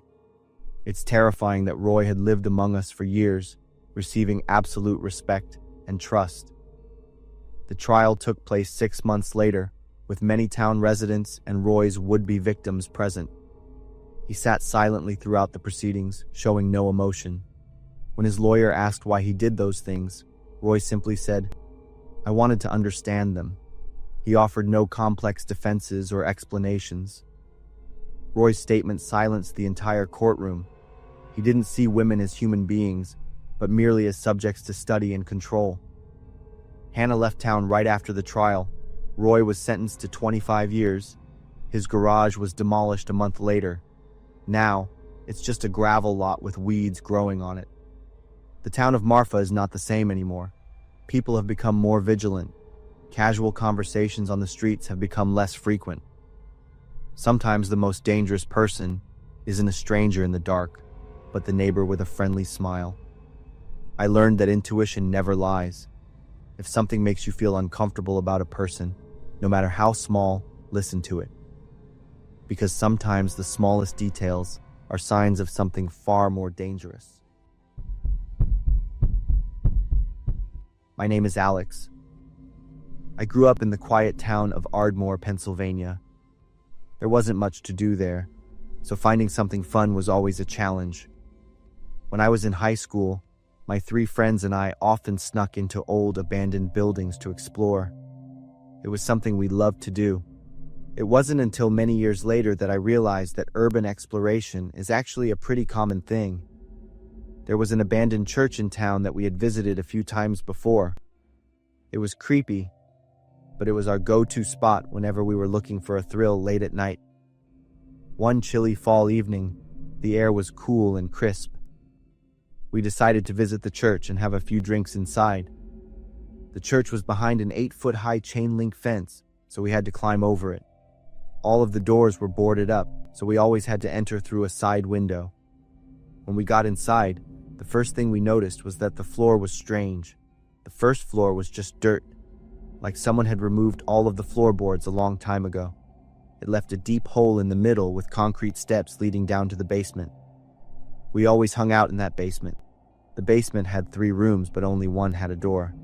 The other 2 were just door frames. The first room we entered was the biggest. There wasn't much in it besides a few old pieces of furniture, broken chairs, and a tattered couch. I remember having to remind my friend Max to be quiet at least a dozen times because he was drunk and getting loud. Still, being in a group was an advantage, and I felt safer knowing there were a few of us together. We drank and laughed as usual. We may have even had music playing, but I don't remember clearly. Then suddenly a door slammed shut. The sound was so loud it startled me. We froze, looking at each other nervously. At first, I thought maybe one of us had accidentally closed the door, or that it was just the wind, but nobody was close to it. Immediately, my friends Luna and Allie panicked and took off. They flew up the stairs, leaving me and Max behind. I didn't want to leave right away. My heart was pounding, I admit, but I didn't want to let the sound scare me. Max looked at my friends leaving, then looked at me, and gave me a silly smile. I knew he was just drunk, not brave. After a few minutes of standing in silence, we decided to investigate. I tiptoed to the door that had just slammed shut and opened it. Behind it was a small room. Max walked past me and went into the room with a carefree look on his face, as if nothing was strange. He touched a dusty wooden table and shook his head, then even sat down in a chair next to it, relaxing as if he were in a familiar place. I walked in and looked around. Besides the table and chairs, there was a wooden shelf. On it was a mirror with some red stains on the surface. At first, I thought it was old paint or something similar, but when I got closer, I noticed something horrifying. They weren't completely dry. The stains were still sticky. I felt the hair on my arms stand up and started to regret not leaving sooner.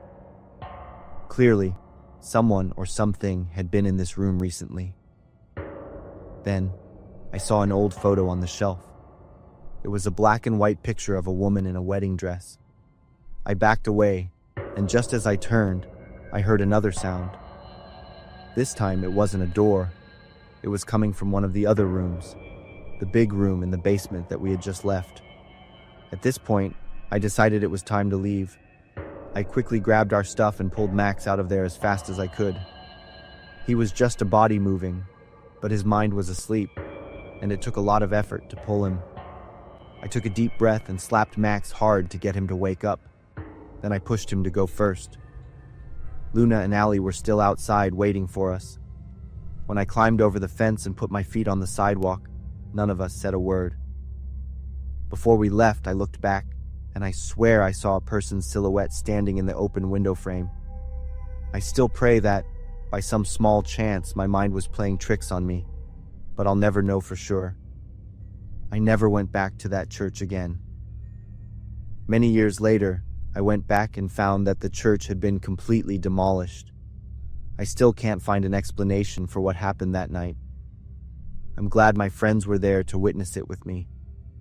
If I had been alone, I would have doubted the whole thing. I grew up in a small town in Nebraska, where everyone knows your name and your family's business. Even now, at 28, the memory of what happened when I was 14 still haunts me. Back then, Halloween was the day I looked forward to most all year. It wasn't just about the candy anymore. It was about the fun of coming up with mischievous ways to mess with Mr. Harlan. Mr. Harlan lived in an old brick house right on the edge of the road, just before the street disappeared into the vast cornfields. He was in his late 70s, always wore high-waisted dress pants, and hated kids, especially me and my older brother Kyle.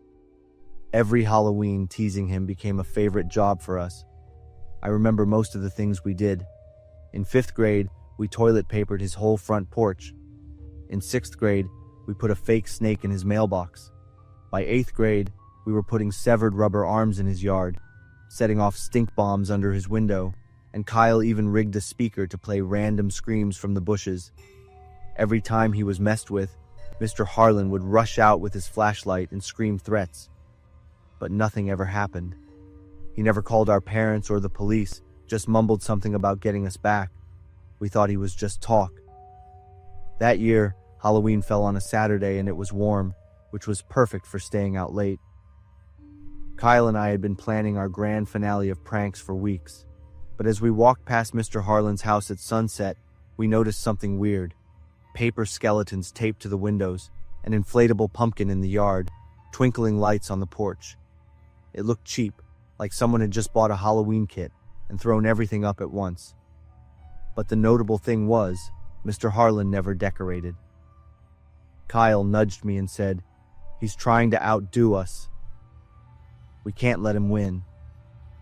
We waited until late at night, when most trick-or-treaters were gone and the street was quiet. Kyle brought a bag full of tools, nothing dangerous, just our usual stuff: smoke bombs, a motion-activated sound box, and a plastic doll painted with fake blood. We sneaked through Mr. Harlan's backyard, keeping low behind the row of bushes along his fence. Everything was dark, except for the faint orange glow from the porch. There was no noise, not even the static radio he usually kept on. I whispered, This feels wrong. Kyle just grinned, tossed me the sound box, and said, "That's the point. Let's mess it up." We split up like always. Kyle went around to the shed near the back fence, while I stayed closer to the house. I was trying to find a good place to hide the sound box when I noticed something strange. The pumpkin on the porch was slowly deflating, like someone had stabbed it. But no one was around. I figured it had a tear. I crouched low behind a bush, waiting for Kyle's flashlight to flash. That's when I heard the shed door open, followed by a loud clank, like something heavy had slammed shut. Then everything went silent again. I waited for a few minutes. I whispered Kyle's name, but there was no answer. I stood up and crept toward the shed. The padlock on the door was secured shut. I tapped lightly on the door and called Kyle's name. No reply. I knocked harder. Still silence. Then I noticed a small camera mounted high in the corner of the shed, flashing red. Right below it, a piece of cardboard read, "Tricked." It hit me then that this was the prank on us. Harlan had turned the tables. I backed away, looking around the yard, expecting him to leap out of the shadows. But no one was there, just a tense silence. I pulled on the shed lock. It wouldn't budge.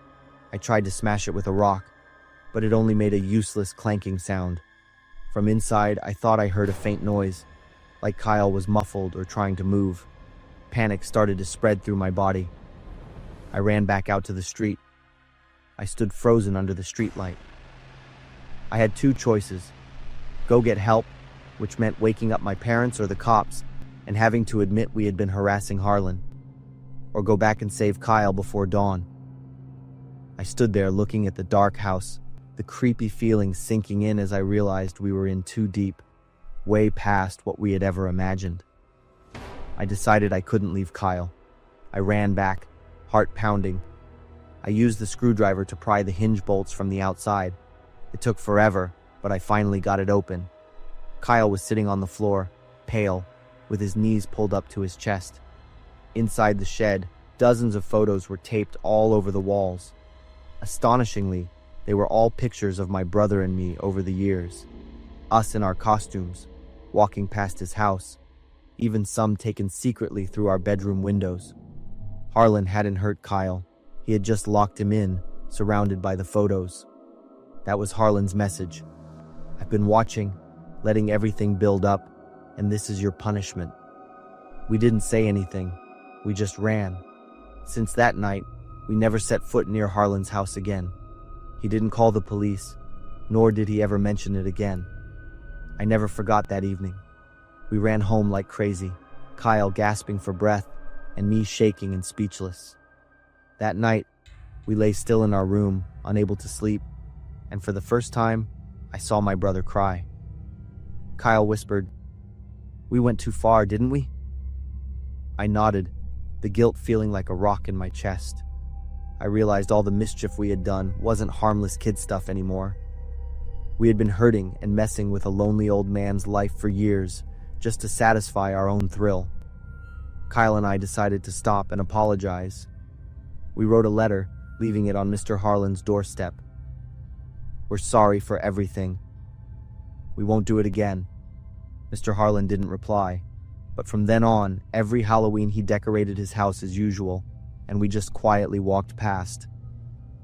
Now, at 28, every time I recall it, I still feel scared.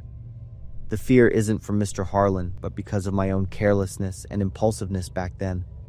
I understood that seemingly harmless pranks can leave real wounds on others, and Mr. Harlan's silent retaliation was the deepest lesson I ever got. Consequences always come sooner or later, and empathy is always harder than impulse. Now I tell this story so we can understand that some pranks aren't jokes, and sometimes, just by putting ourselves in someone else's shoes, we can save them and ourselves a lot of pain. My great-grandmother used to tell me a strange story about something she experienced when she was young. At the time, she was married with 4 children. Her family lived in the small town of Quartzsite, Arizona. One afternoon, she was cleaning the farm. Her sister, Eliza, went out to get water from the creek. Their two families lived together in the sparsely populated and dangerous American West. Suddenly, the family dogs started to bark fiercely outside. Normally, they were very gentle and rarely barked for no reason. She went to the porch to see what was happening. She saw them barking at a large sand dune in front of the house. Then she saw a huge creature. It had 4 legs and red fur. Its back was twisted. It appeared on top of the dune and came down toward her house. On the back of the creature was a man. But he didn't look normal. His face was horrible and gaunt. His mouth was stretched into a wide smile. And he had no eyes. As a very religious person, she immediately thought it was the devil. He was riding a red creature to come and take her and her family. She ran into the house. She blocked the door with a kitchen table. She gathered her 4 children and prayed. While she was praying, she heard a sharp, terrified scream from outside. She realized it was Eliza's voice. Even though she was terrified and worried about her sister, she didn't dare to go outside. She had to protect her children. A few hours later, the husbands came back from herding sheep. She cried as she told them about the devil and Eliza's disappearance. The 2 men immediately grabbed their guns and oil lamps and went to look for her. They found Eliza near the creek. She was lying face down on the ground. Blood was everywhere. Eliza's body looked like it had been trampled to death. There were many large hoof prints around. My great-grandfather rode his horse into town to tell the sheriff. When the investigator arrived at the scene, he confirmed that Eliza had been trampled to death. The hoof prints left on the ground were too big to be from any horse. My great-grandmother told them the story about seeing the devil and the red-furred creature, but the investigators didn't believe the part about the devil. In the end, Eliza's cause of death was recorded as unknown. From then on, the story of the devil spread throughout the Arizona frontier. People named it the Red Demon. At first, most people didn't believe it was true.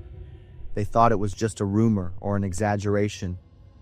However, over time, reports of seeing the Red Demon became more frequent and stranger. She heard many campers say that the red ghost had trampled on their tents. One cowboy claimed to have caught it with his lasso around its neck. But the red ghost ran so hard that it dragged him and forced him to let go.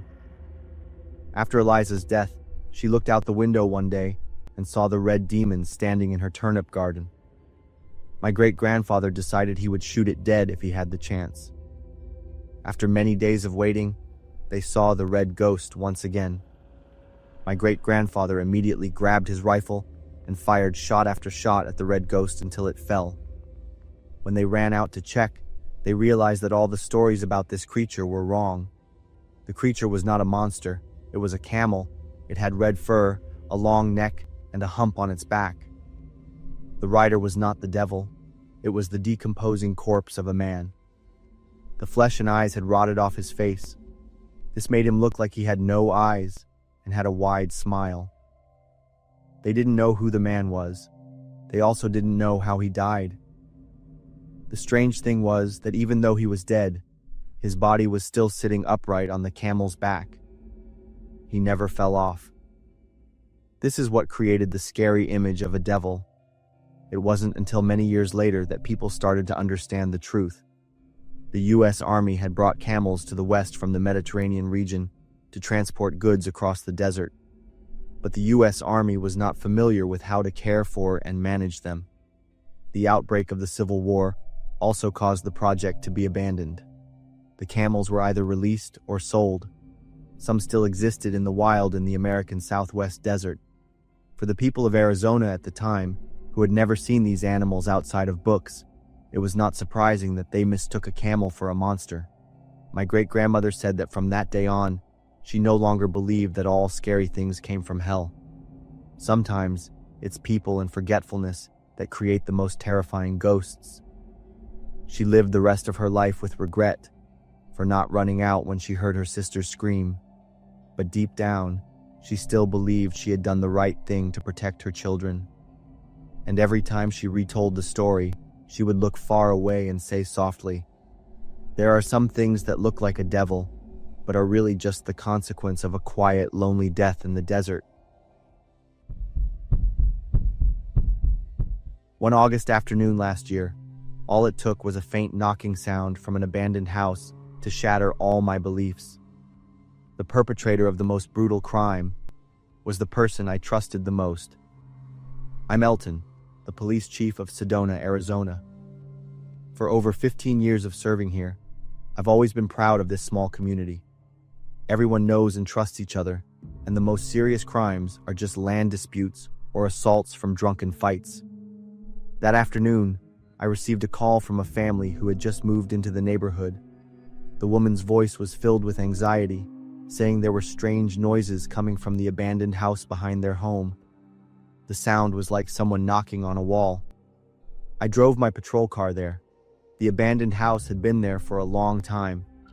The former owner had died many years ago. With no heirs, it was just left to rot. I parked my car and walked into the yard. The weeds were knee-high, and the air was heavy with the smell of mold. I listened, but there was no sound. Maybe the family was mistaken. But as I was about to leave, a faint knocking sound echoed from below. I quickly grabbed my flashlight and some lock-picking tools from the car. I walked inside and felt the wooden floor creak beneath my feet. Searching the first floor, I discovered a secret door under the stairs, locked with a padlock the size of my fist. The strange thing was that the lock was brand new. I used bolt cutters to break the lock. The door opened, revealing a steep wooden staircase leading into the darkness. A strong, foul odor hit me, and I had to cover my nose. "Is anyone here?" My voice echoed down and disappeared into the silence. But then I heard a noise. I slowly walked down. A small room with a low ceiling and no windows gradually appeared. I was shocked to see 3 figures huddled in the corner. A woman and 2 children. All 3 were thin, like skeletons wrapped in skin. The woman looked at me with a look of disbelief. Then she crawled to my feet, grabbed my pants, and sobbed, "Please, please save us." I quickly sat down to comfort the woman. The 2 children, a boy and a girl, just looked at me with scared eyes. I immediately called for an ambulance. While waiting, I shined my flashlight around the room. The walls were covered with etchings. They had carved a line for each day that passed. There were also scrawled messages, pleas for help, and cries for rescue. A bucket in the corner served as a toilet. There were some old, rotting mattresses on the floor, a few cans of food and bottles of water. The medical team arrived and quickly took the woman and the 2 children away. I stayed at the scene with the investigation team. We found a notebook under a mattress. The yellowed pages documented the horror the victims had endured. The first page read, "My name is Leah Porter. Today is the first day I've been held here. If anyone finds this diary..." My mind immediately started racing when I read that line. Leah Porter was a girl who went missing 9 years ago when she was just 16. I had been part of that investigation. The case had been unsolved until today.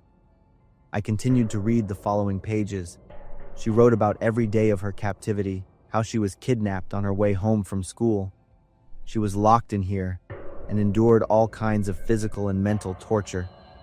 The 2 children were the kidnappers. She tried to protect them, teaching them to read and write with charcoal on the walls.